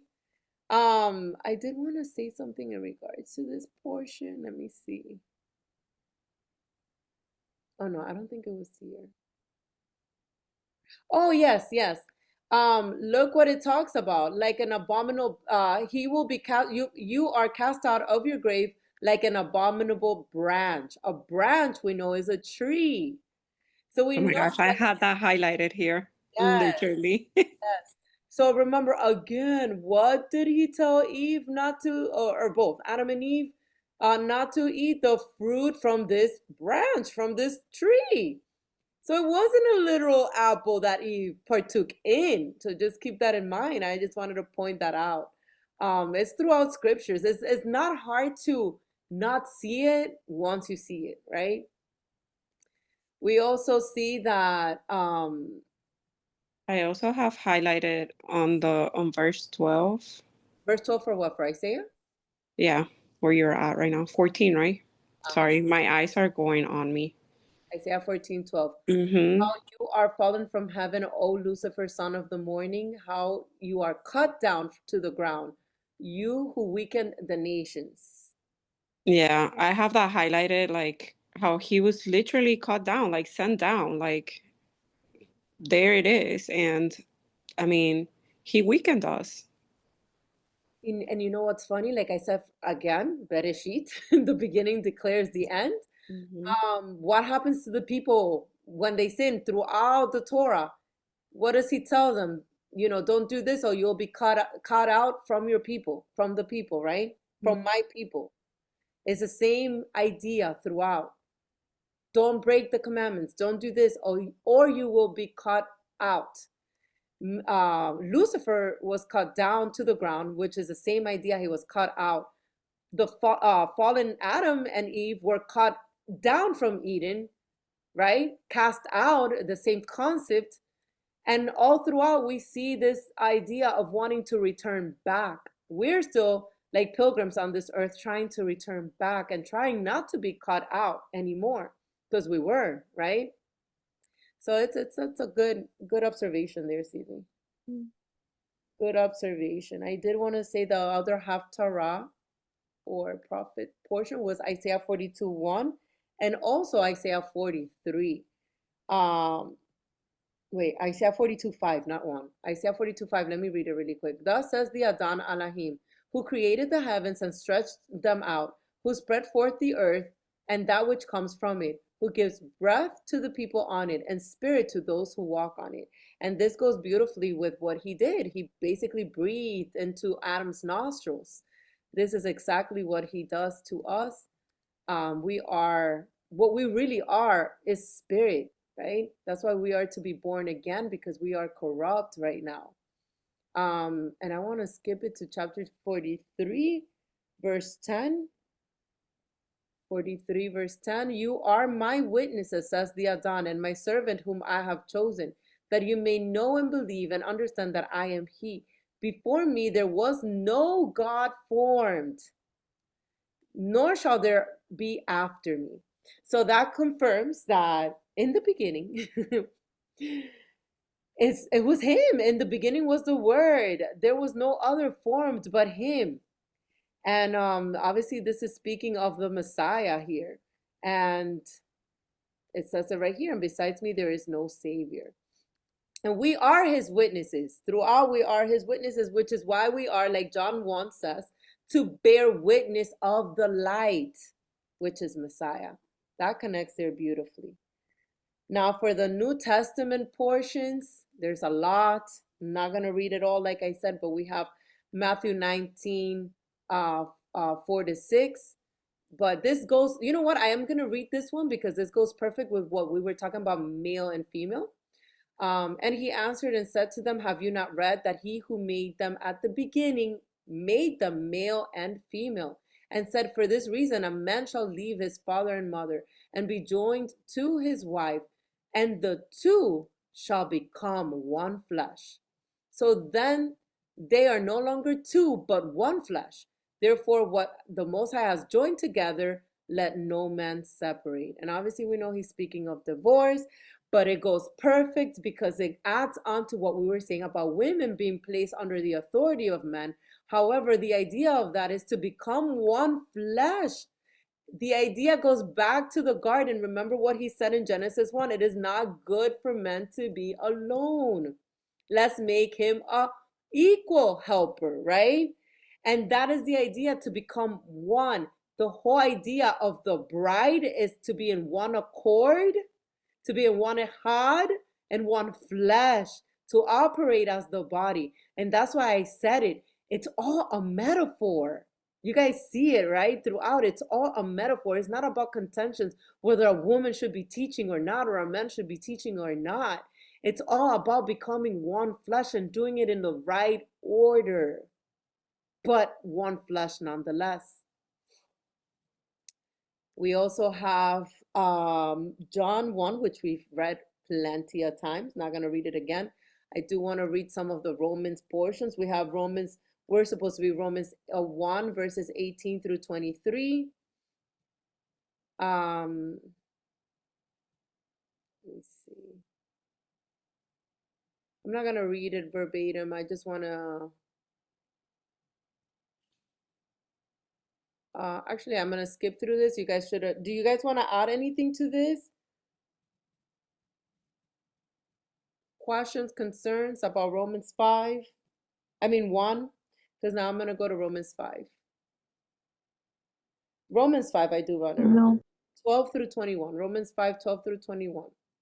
And this is beautiful because it connects Adam to the second Adam, which is Messiah. We have here, therefore, just as through one man sin entered the world, and death through sin, and thus death spread to all men because all sinned. For until the law, sin was in the world, but sin is not imputed where there is no law. Nevertheless, death reigned from Adam to Moses, even over those who had not sinned, according to the likeness of the transgression of Adam, who is a type of him who was to come. So in other words, Adam is a type of him who is to come, of Messiah, right? But Adam sinned, right? Because remember, Adam was created to his image. Verse 15, but the free gift is not like the offense, for if by the one man's offense many died, much more the grace of Elohim and the gift by the grace of the one man, Yahshua HaMashiach, abounded to many. And the gift is not like that which came through the one who sinned.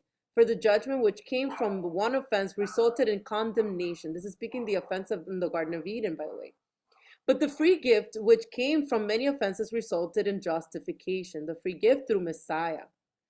Verse 17, for if by one man's offense death reigned through the one, much more those who receive abundance of grace and of the gift of righteousness will reign in life through the one, Yahshua HaMashiach. In other words, through one man, sin befell upon us all and death reigned, right? But through one man, or the Son of Man, Yahshua HaMashiach, we all have the gift of eternal life.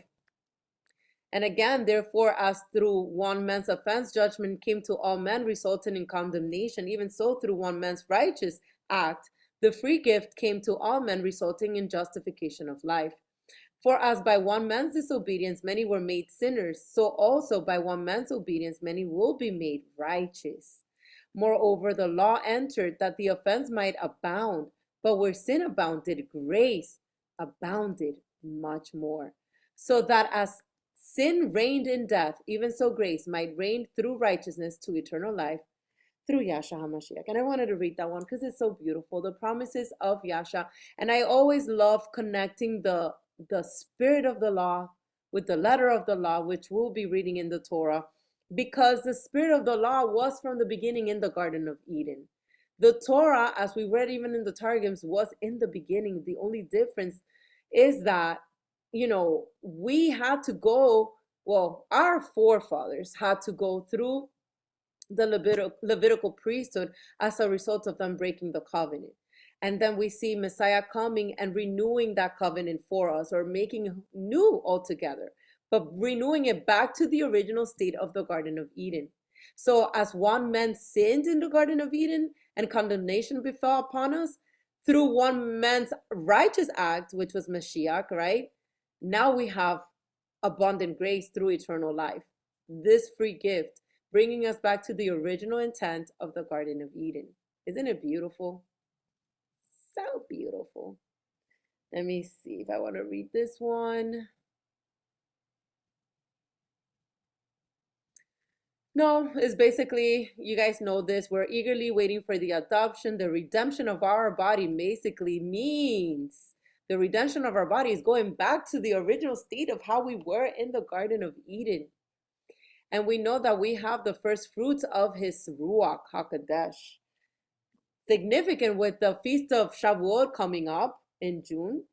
That's another good topic to study, by the way, because it's so significant of us today, of his spirit in us, dwelling in us. Guys, don't get quiet I'm on me. just thinking about I'm thinking about how like the flesh was a curse, like part of the curse. And since we're going back to the Garden of Eden, we're gonna like have our glorified like bodies, and we're no longer gonna be like in this flesh. Yes.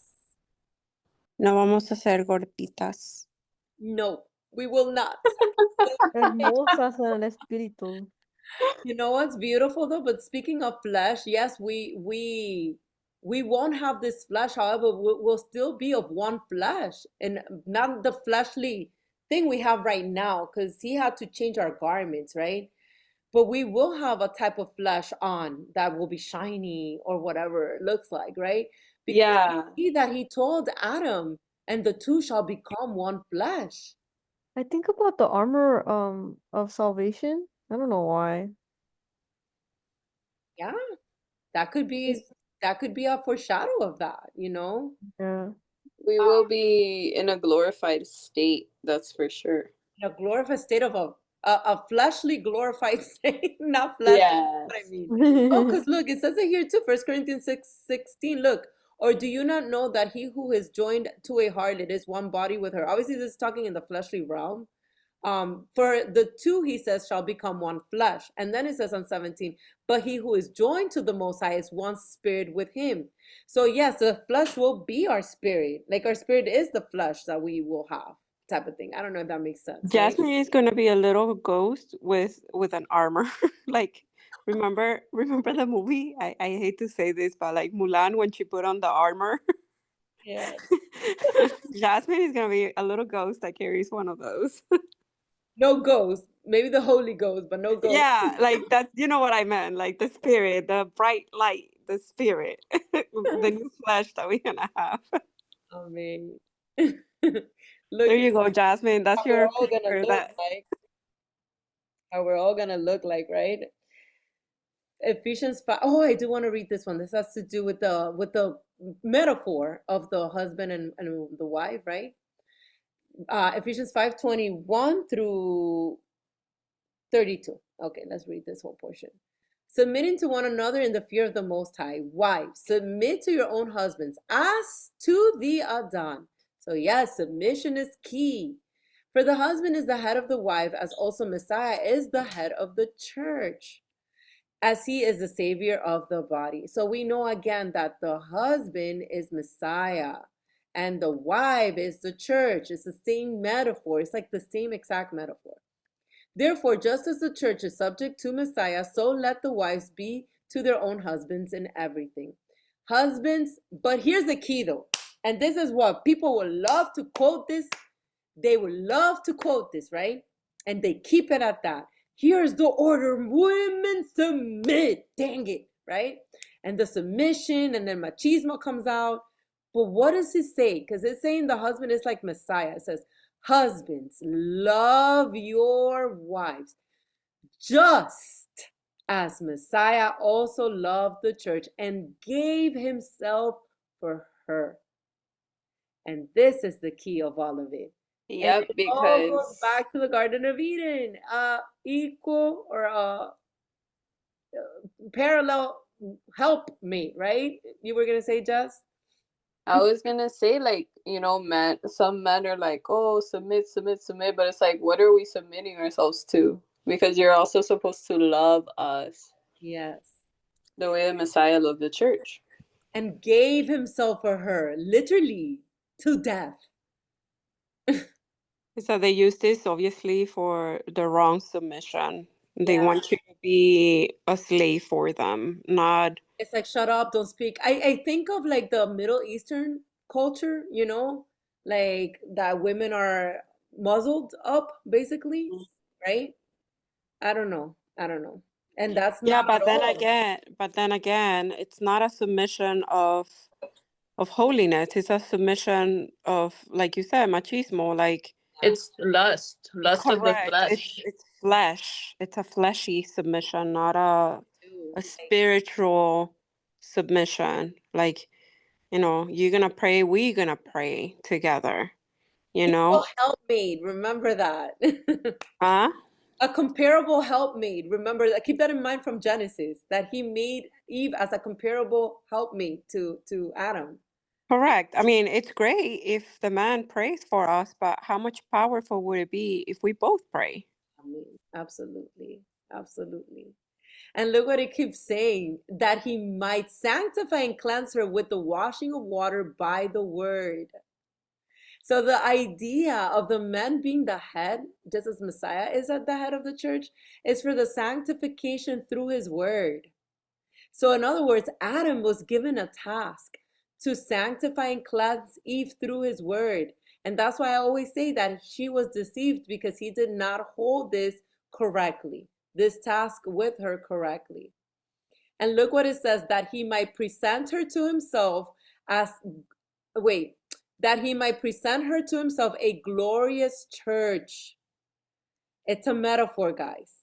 It's a church. The wife is the church, not having spot or wrinkle or any such thing, but that she should be holy and without blemish. So the idea of the submission is to lead through the washing through the word to become holy. Not a slave, like Silvana said. And then it says, so husbands ought to love their own wives as their own bodies. Remember the one flesh? As their own bodies. He who loves his wife loves himself. And that's another thing, how Satan has corrupted marriage and the idea of marriage so badly, because it's like the woman is to be, submitted to the husband, right? But the husband is not even holding his responsibility as a husband of loving the wife. So what are we then submitting to? And I believe there's a lot of women that are married that come up to me and tell me like, oh, but my husband is, a sinful man. Like, he does not even care for the things of the Most High. Like, and my advice always to women is, you submit in your wifely duties as far as, be a good wife, a good helper, a good helpmate, which is what our intent is, right? Why did you get married? Like, continue doing those things. Now, you don't have to submit to a man that's telling you, like, don't read the word, don't go to a church, don't congregate, whatever he's telling you that is taking you away from Abba, then that you don't have to submit to, because that goes against submitting to your master, the one who created you.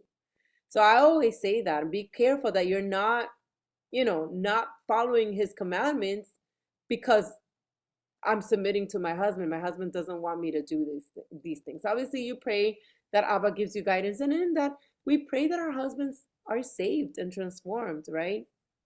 Easier said than done, but we believe. I believe too, I would imagine that it's when everything is done the right way, like the way Abba ordained it, like everything will just be so smooth. Like, as a woman, it will be easy to submit to your husband when he loves you correctly, because and vice versa, like when we as women do our role, like he can love us and everything. So it all goes back to like obedience. And that's why I tell my single ladies, make sure you pick the right one. Yes. And it will be very hard to submit, I'll tell you that much. Yeah. Pick one that makes it easy, right, to submit. I mean, that's why it's so good to look for the fruits of the Ruach. Absolutely. I mean, verse 29, for no one ever hated his own flesh, but nourishes and cherishes it, just as the Adam does the church. For we are members of his body. So you see how he starts talking about marriage and the wife and the husband, and it all to lead it back to this. We are all members of his body, of his flesh and of his bones. For this reason, a man shall leave his father and mother and be joined to his wife, and the two shall become one flesh. He brings it all back to the same metaphor throughout. And then he tells you this is a great mystery. a great mystery, but I speak concerning Messiah and the church. So he's not even talking about real husbands and wives. Yes, he's using the metaphor, use the advice in the earthly realm, but he's not even speaking about real husbands and wives. He's speaking concerning Messiah and the church. And then he says, nevertheless, let each one of you in particular so love his own wife as himself, and let the wife see that she respects her husband. So, in other words, yes, he's not even speaking of this, but use the example of Messiah and the church to do this. Like on earth as it is in heaven. And on earth as it is in heaven goes back to Eden. Eden was literally on earth as it is in heaven. But our goal is to go back there to Eden.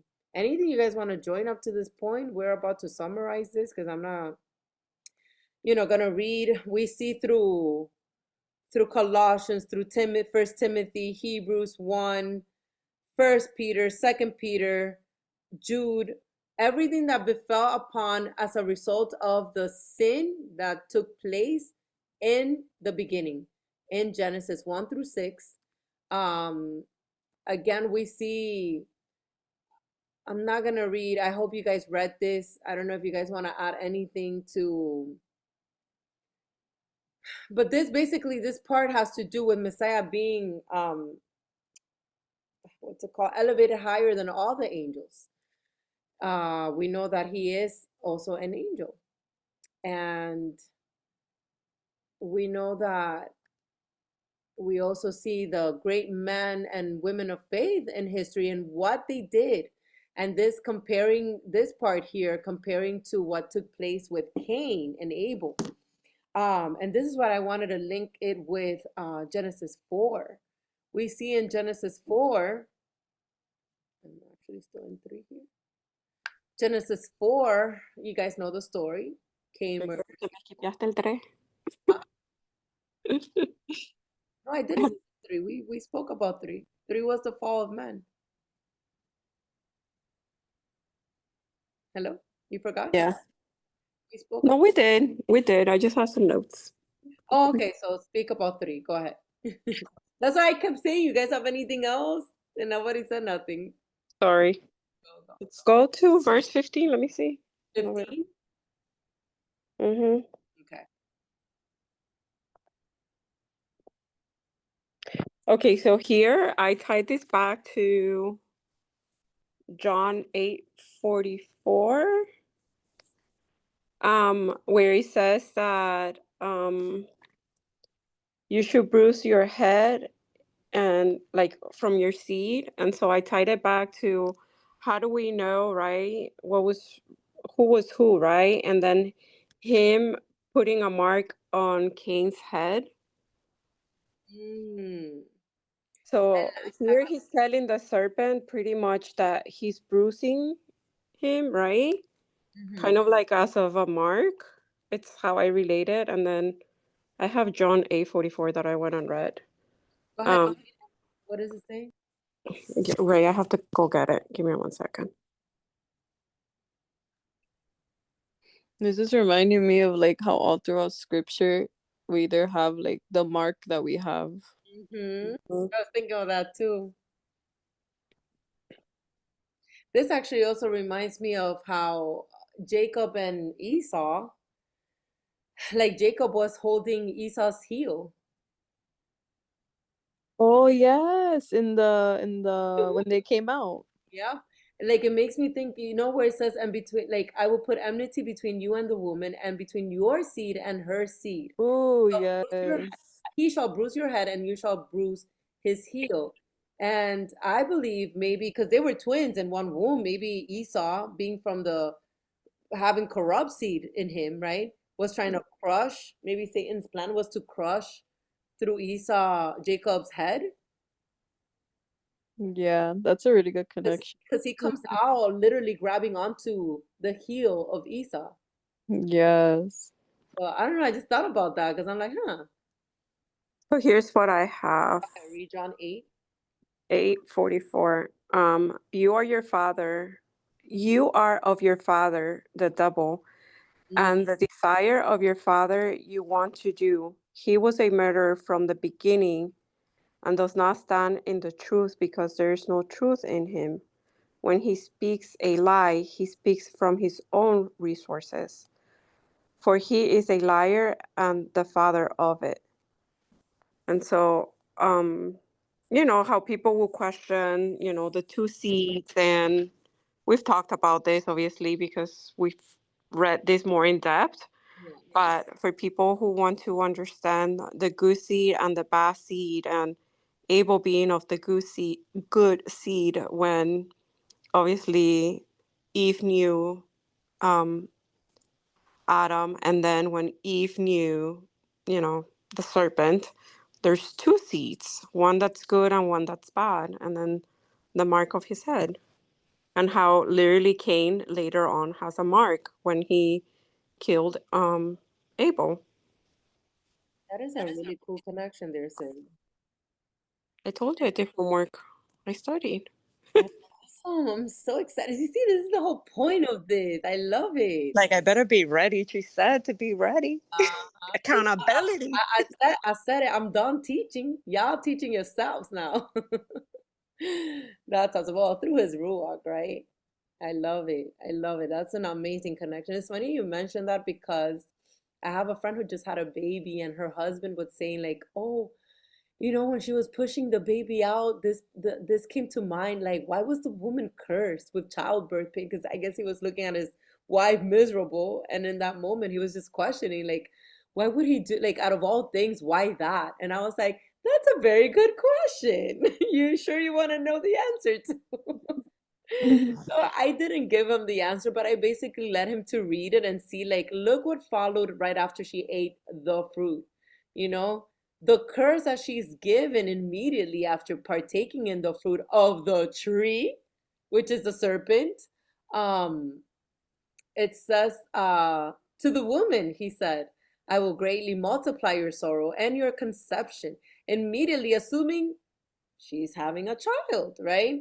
In pain you shall bring forth children. Your desire shall be for your husband. Because I wonder whose other her desire was for, right? And he shall rule over you, which is where the ruling came, by the way, because we see the original intent. And that is what I'm going back to. The original intent wasn't for Adam to rule over Eve. The ruling over Eve came as a result of the curse. Do y'all see it now? Do y'all see it? Yeah, now like reading verse 17, look what it says. It clearly says to Adam, like, Mm, because you listen basically to your wife and forgot basically what I told you not to do. yes, yes, yes. He took heed to her voice instead of his, right? Mm-hmm. And then he sends him to work, basically. So his curse is to work, and the curse of the woman is to have pain while bringing children. So make it make sense. How does that make sense with eating a little apple, right? It doesn't, and that's why people sometimes read the Bible and say, "Oh, it's like made up fantasies." No, it's not made up fantasies. They miss the point that it's spoken in metaphorical language. It's an allegory, and so Yes. because of that, you miss the whole point. The whole point is that they took of a fruit that wasn't a fruit, a literal fruit, and that fruit gave results, including pregnancy, and that leads us right into chapter 4, which is why there is two different seeds. Like Sylvie was saying, we have the seed of Satan, which is Cain, when she bore Cain, and then we have the seed of Adam, which is Abel. Interestingly, we see that Cain, it says, now Adam knew his wife Eve, right? It says he knew her, and she conceived and bore Cain. And that right there, a lot of people say, oh, okay, he knew her, she had Cain. But there's a lot of gray areas in between all of that, right? Because then she says, he says, I have acquired a man from the Adon. In Targum's translation, did I even move the Targum's translation? No, I didn't. It's right here. Let's see what it says. It says, and Adam knew Hava, which is Eve in Hebrew, I guess, his wife, who had desired the angel. You see how that makes things a lot more interesting? What angel did she desire? Well, guess what? Trees are also referenced as angels in scriptures, which are mighty ones. But let's keep it rolling.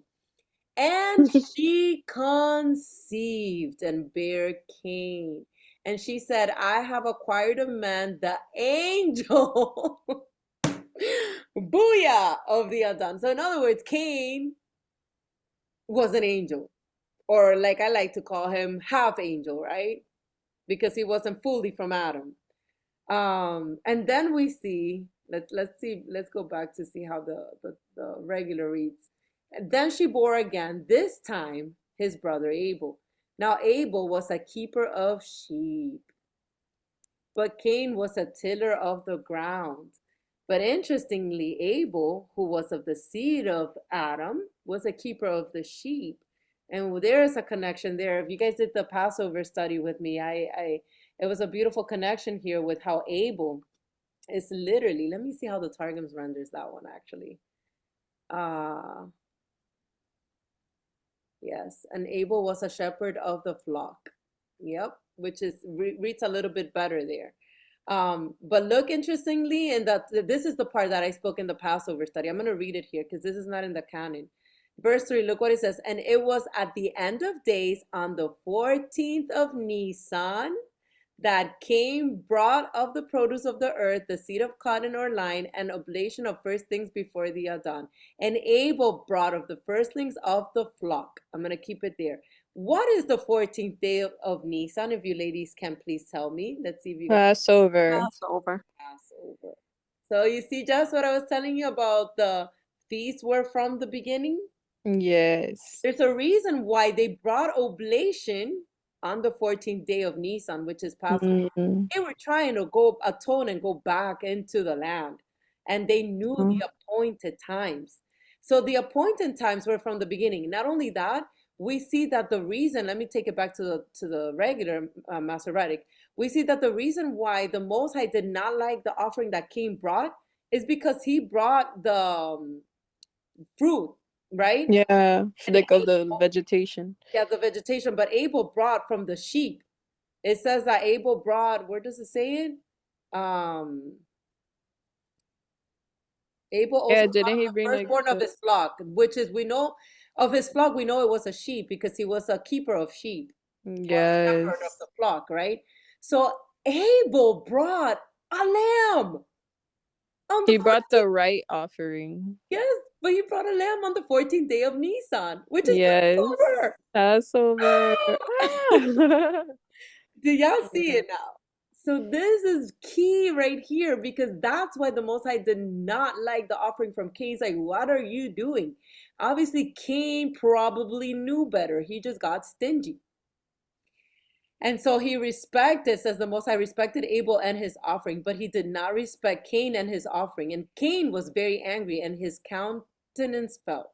So right there we see that jealousy came about, and we know what happens after, right? I'm not gonna read over I wanted to say that, like, I was thinking about how, like, the word says to worship the Most High in spirit and in truth. And it's like the Most High already tells us how to worship Him, how to obey Him. And like a lot of times people are like, oh, I'm gonna do this, but like it's to please Him. But it's like He tells you specifically what to do.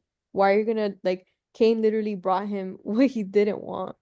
So it goes to show, like, nothing new Yeah, under the sun. so good.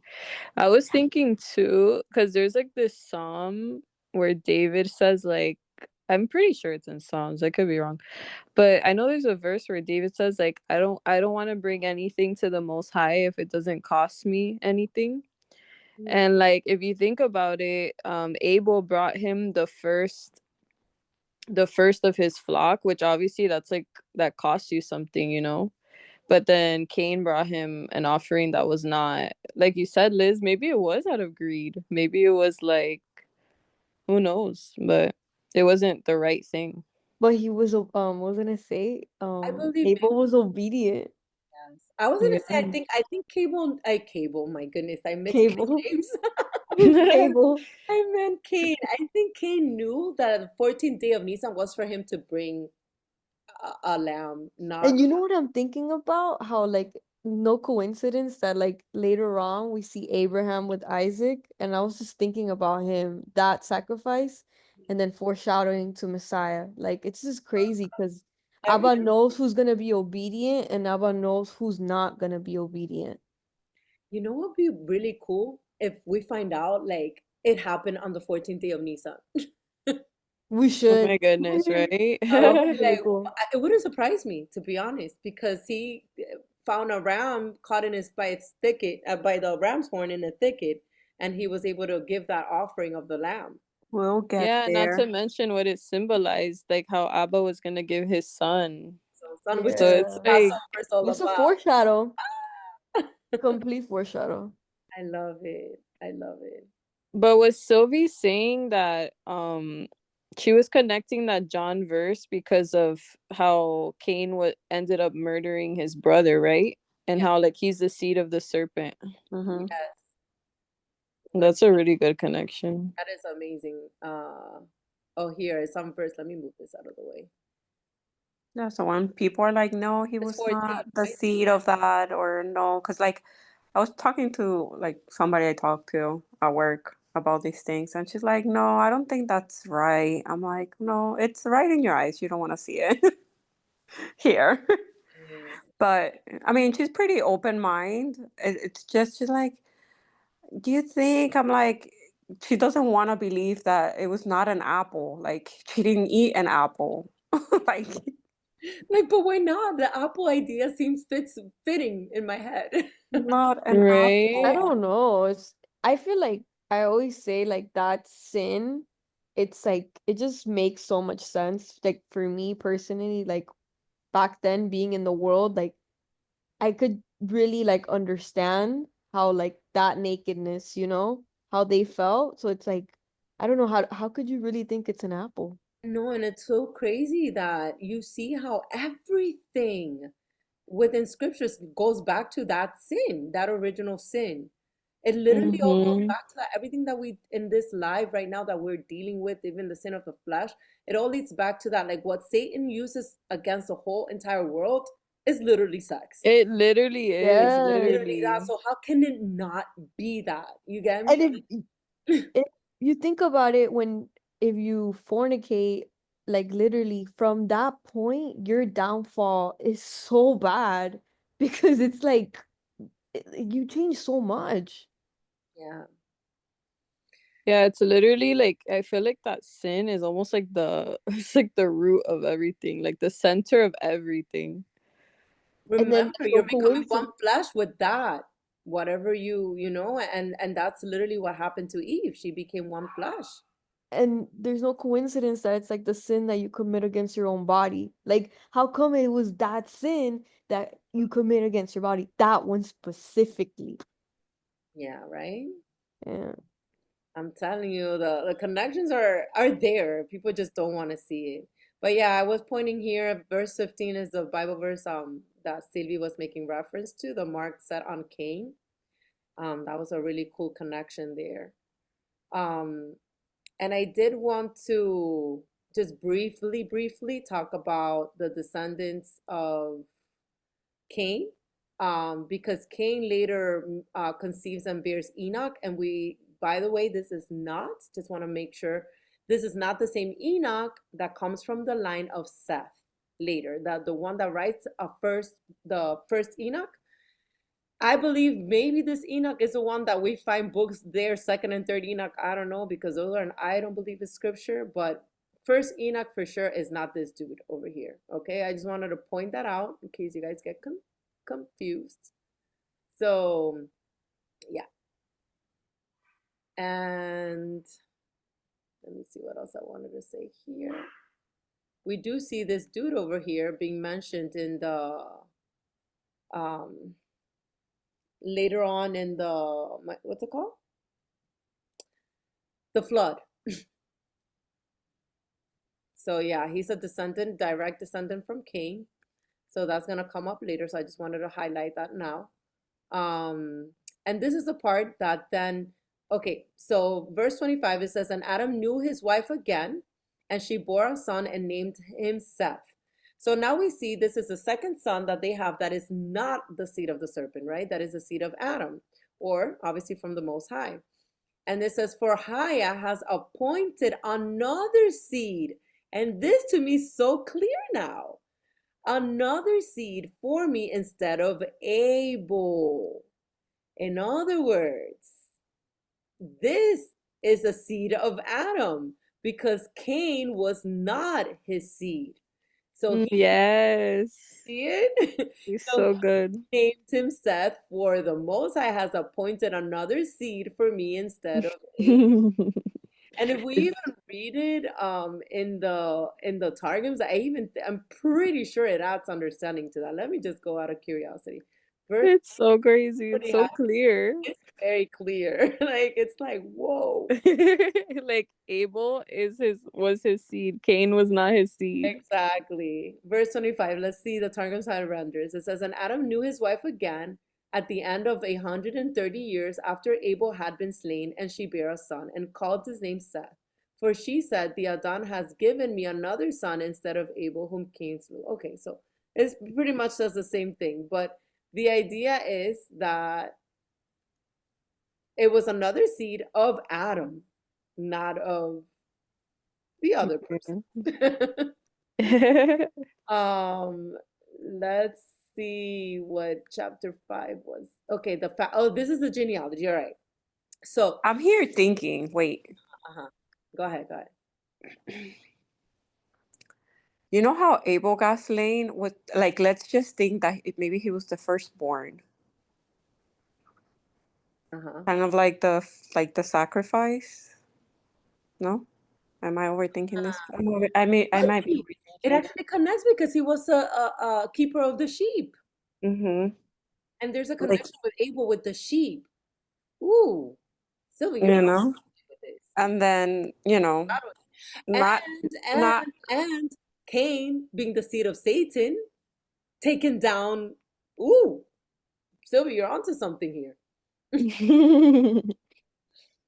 I see it. Dang, that's deep. That's good. Super foreshadowing, I'm telling you. Oh my goodness gracious. Wow. Connects. The story begins. All right. So in the genealogy, I just wanted to point out how Cain is mentioned in the genealogy of Adam the same way that Messiah is mentioned in the genealogy of Joseph. You follow me with this? In other words, Messiah is counted in Joseph's genealogy, even though Joseph wasn't his real father. We know that the Most High was his father. Like he didn't have a birth, like earthly father, right? Yes. And so Cain is mentioned in the genealogy of Adam the same way Messiah is mentioned as of Joseph. Because it's almost like he adopted him as a son, raised him as a son, but he's not of the bloodline. And you're gonna see how it skips. Let me see. So he was not born from sin. And what is the sin? It's not eating an apple. Yes. Messiah, right? Yeah, because then, like, I'm telling you, I was talking to this friend, she's like, but you mean to tell me that, the act of sex was not made from God? And I'm like, dude, that's not where I'm going. What I'm saying is that, what is the difference? How is he without sin? What's the difference between when he came into the world, between him and us? He was not born of the act of the sin. Yes. Absolutely. And So for those who always want to believe que se comió la manzanita, she didn't eat an apple, people. Girl, Sylvie, what about the fact that the mark that Abraham was to bear in his flesh was removing the foreskin of his member to enter the covenant? Like, why would he ask him to do that out of all things that he could have done? Why the member? Exactly. Okay, you want to be in the all right, cool. Remove the foreskin of your member, right? Like literally. I'm telling you, it all goes back to that. I don't know. It's just like you can't unsee it. But let's look at the genealogy really quickly so you can wrap it up. So we see, okay, so he has the genealogy of Adam, right? who was created in the likeness of the Most High. That's key because he is of his seed, right? So this is the seed of the Most High through Adam, in other words.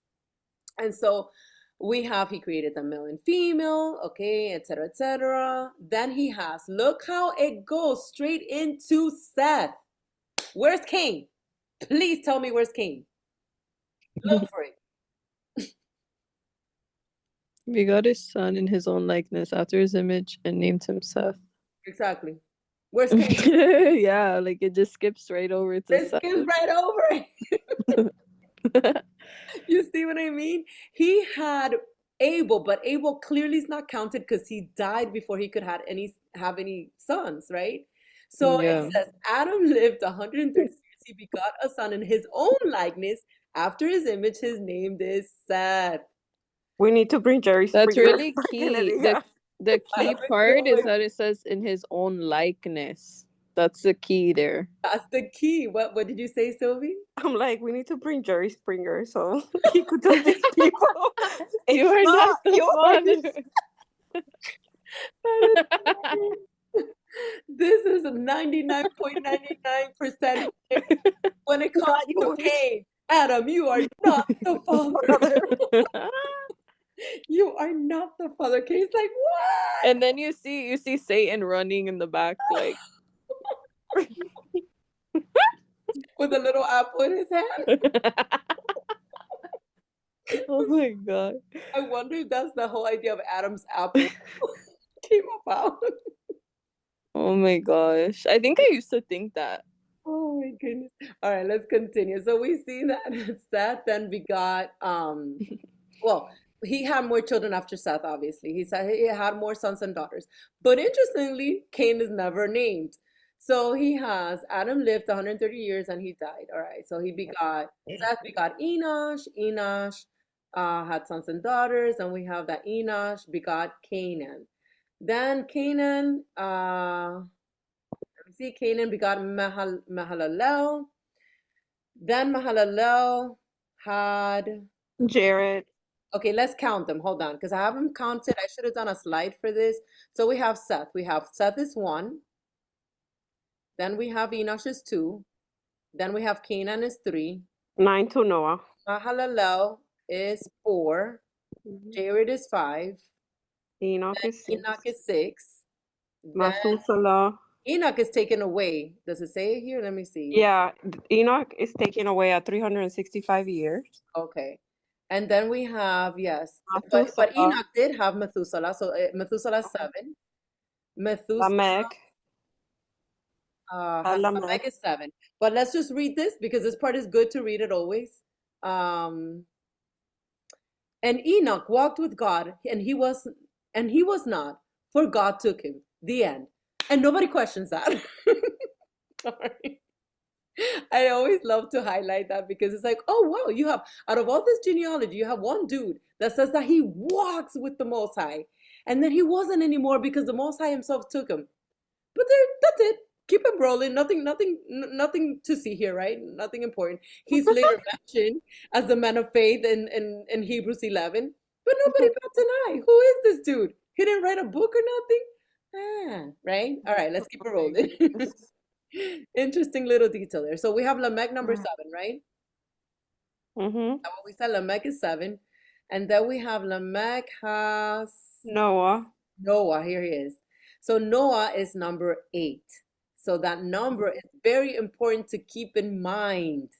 All right, let me see. So, and he called his name Noah, saying, this one will comfort us concerning our work and the toil of our hands because of the ground which the Most High has cursed. After he begot Noah, Lamech lived, okay, So Lamech here. And Noah was 500 years old, and Noah begot Shem, Ham, and Japheth. So those are the 3 sons of Noah. And we know this is the good seed continues through Shem. And we know this one is terrible. All right, so where was I gonna go with Noah being number 8? There's something about the genealogy. It's in Peter, 2 Peter. Do I have it with me? Let me see. In one of these. You should have it because it was one of the connections. Yeah. 2 Peter. No, this is Jude. Let me look at it on my phone to see exactly where it was.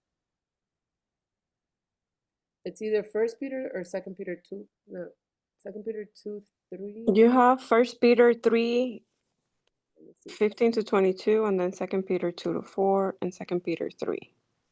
Oh, here it is. I put 4, but let's read 5 too. So, okay.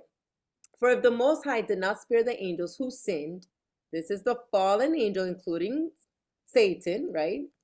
But cast them down to hell and delivered them into chains of darkness to be reserved for judgment, and did not spare the ancient world, but saved Noah, one of 8 people, meaning one of 8 people, meaning of the 8th generations. It wasn't that he was, because it wasn't 8 people with him in the ark. He was him and his wife, his 3 sons, that's 5, and their wives, that was what, 7? If I'm doing the math correctly, yes. So 2, 5, 6, 7 people, not 8. And Second Peter, where is it again?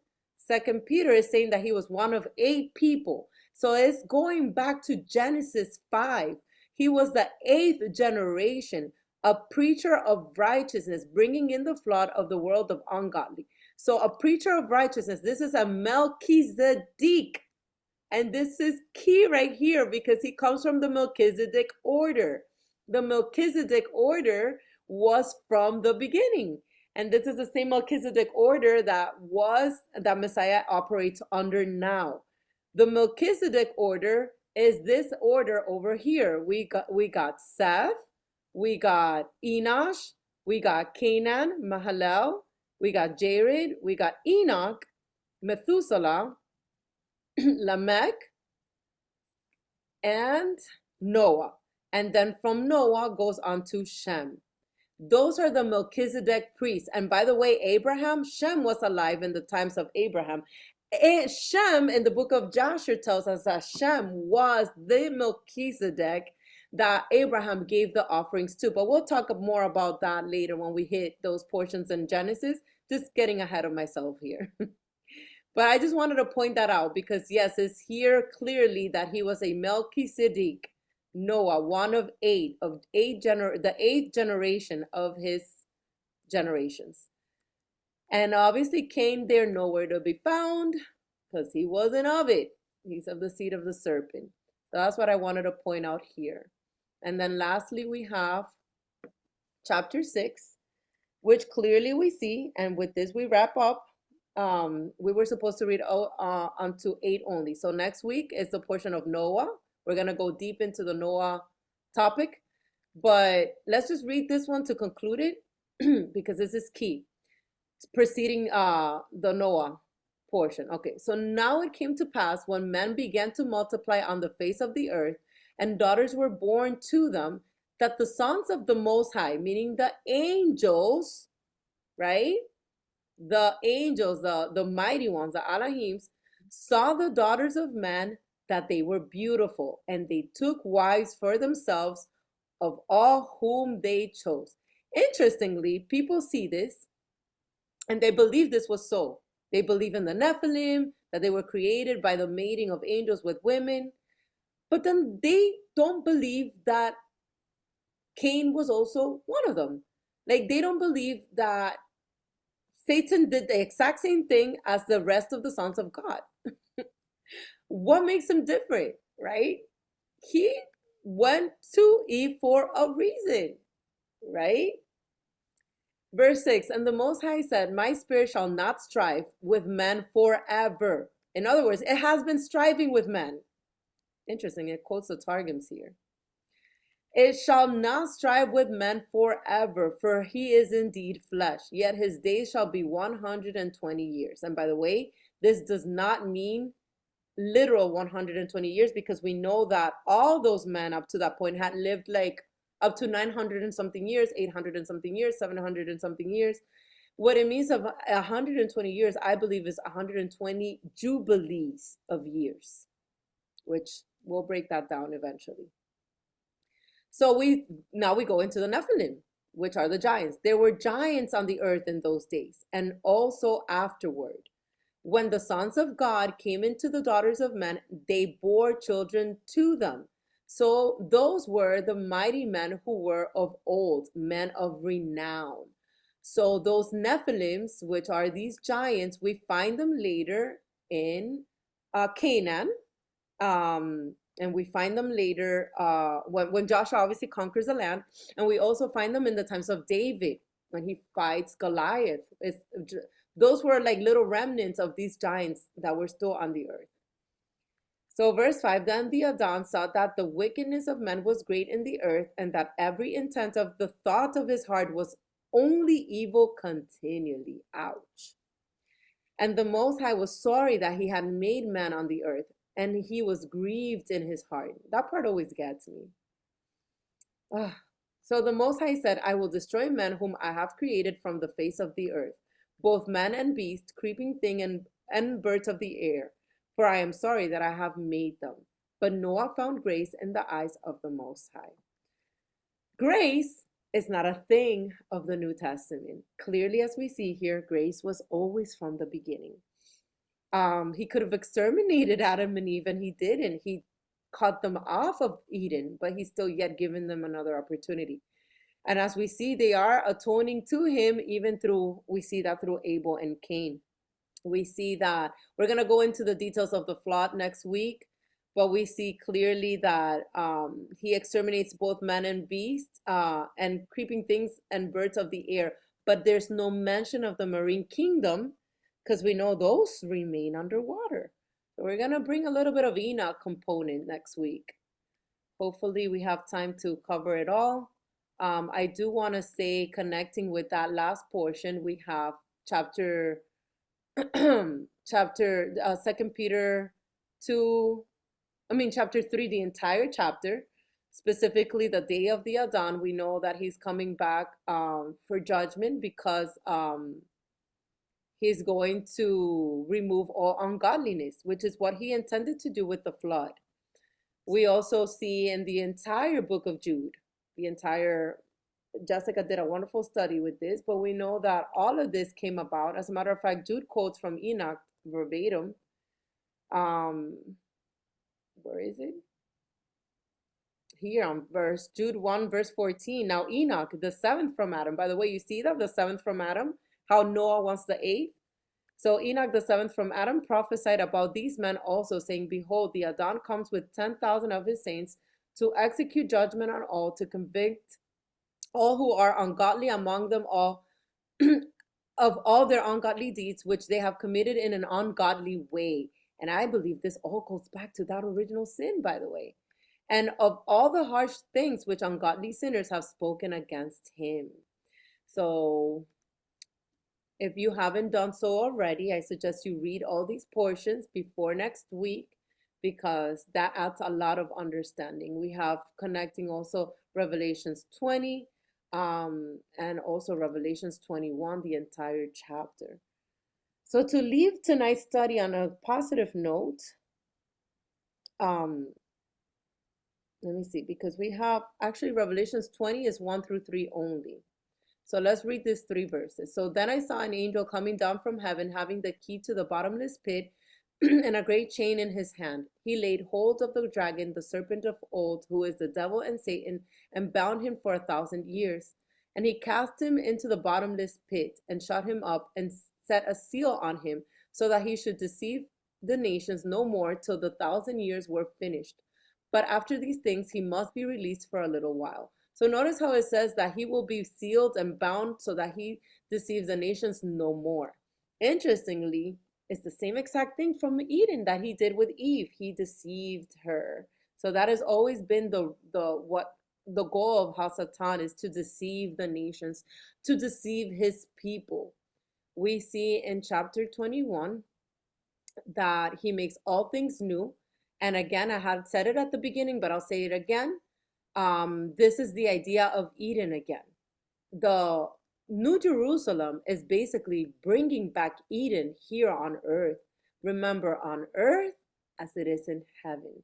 And as it operated in those first 7 days of creation in Genesis, is the exact same thing that we are going back to. And this is so beautiful. Verse 4, and the Most High will wipe away every tear from their eyes. There shall be no more death, nor sorrow, nor crying. There shall be no more pain, for the former things have passed away.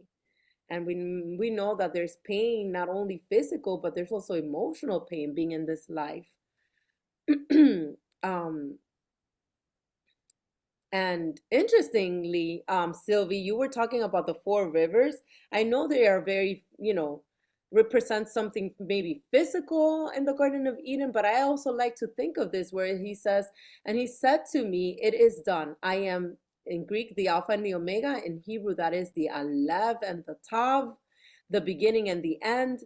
I will give of the fountain of the water of life freely to him who thirsts. So it always makes me think of those rivers flowing out of Eden.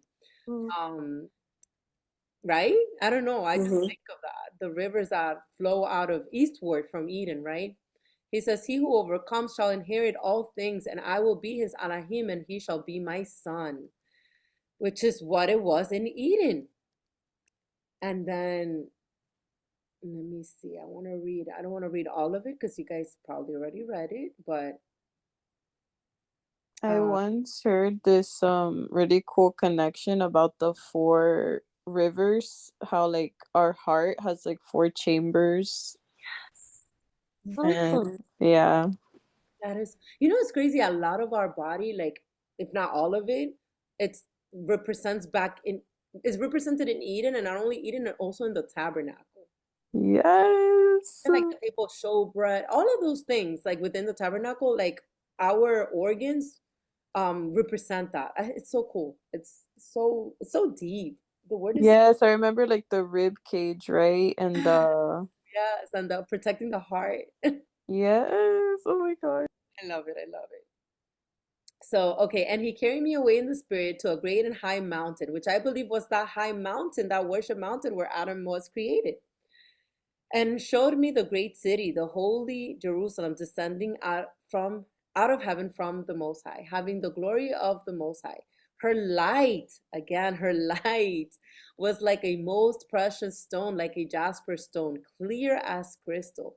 Also, she had a great and high wall with 12 gates and 12 angels, again, representing the 12 tribes of Israel, right? It says it here, and names written on them, which are the names of the 12 tribes of the children of Israel. 3 gates on the east, speaking of the east, Sylvie, 3 gates on the north, 3 gates on the south, and 3 gates on the west. And remember, this was also spoken of in Ezekiel, the gates in the temple. Verse 14, now the wall of the city had 12 foundations, and on them were the names of the 12 apostles of the Lamb. And he who talked with me had a gold reed to measure the city, its gates, and its wall. The city is laid out as a square. Its length is as great as its breadth.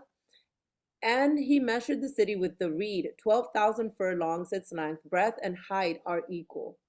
Okay, I'm gonna skip through that.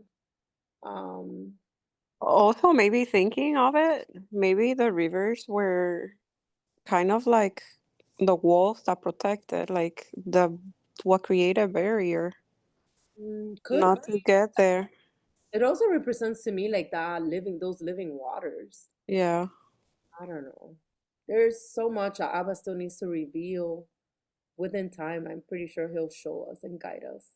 Because I mean, there's a lot of teachings out there that they'll tell you like, oh, this represents that, and they'll show you in the map and where it is in Israel, and then where the temple was located, and da da da. But I kind of like just want Abba to show me what it really meant. You know what I mean? Like, Well, they're gonna show you what they think it is over there in Israel. exactly. Yeah, And that's why, like I said, there's so many studies that they'll tell you, but yeah, I don't know. But anyway, let me conclude because it's getting a little late. All right, so but I saw no temple in it, for the Adon Almighty and the Lamb are its temple. The Lamb is its temple, again, dwelling in its midst, just like in the Garden of Eden. The city had no need for the sun. This is what I was saying in the beginning, of the sun or of the moon to shine in it, for the glory of the Most High illuminated it. The Lamb is its light. Woo! The lamp all over it.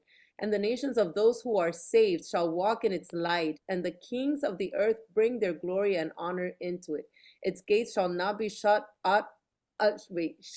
shall not be shut at all by day. There shall be no night there, and they shall bring the glory and the honor of the nations into it.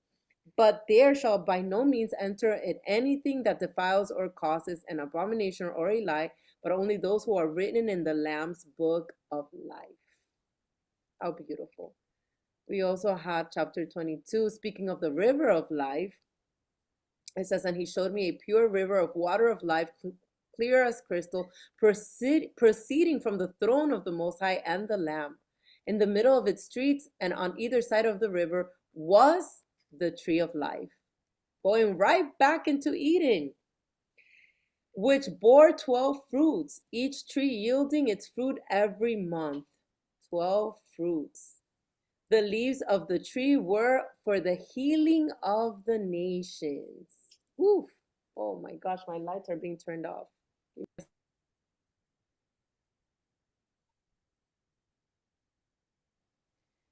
So to sum it up,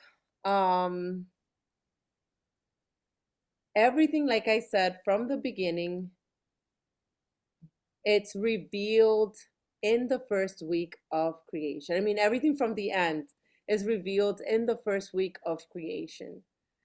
So I am glad that we were able to do this study together, and that I don't know, I feel like good. Like we learned some new understanding, and I like this kind of podcast type of study. So those that are catching it later as a replay, I pray that it blesses you, and much shalom to all of you. I'll see you guys next week. Did I stop the recording? No.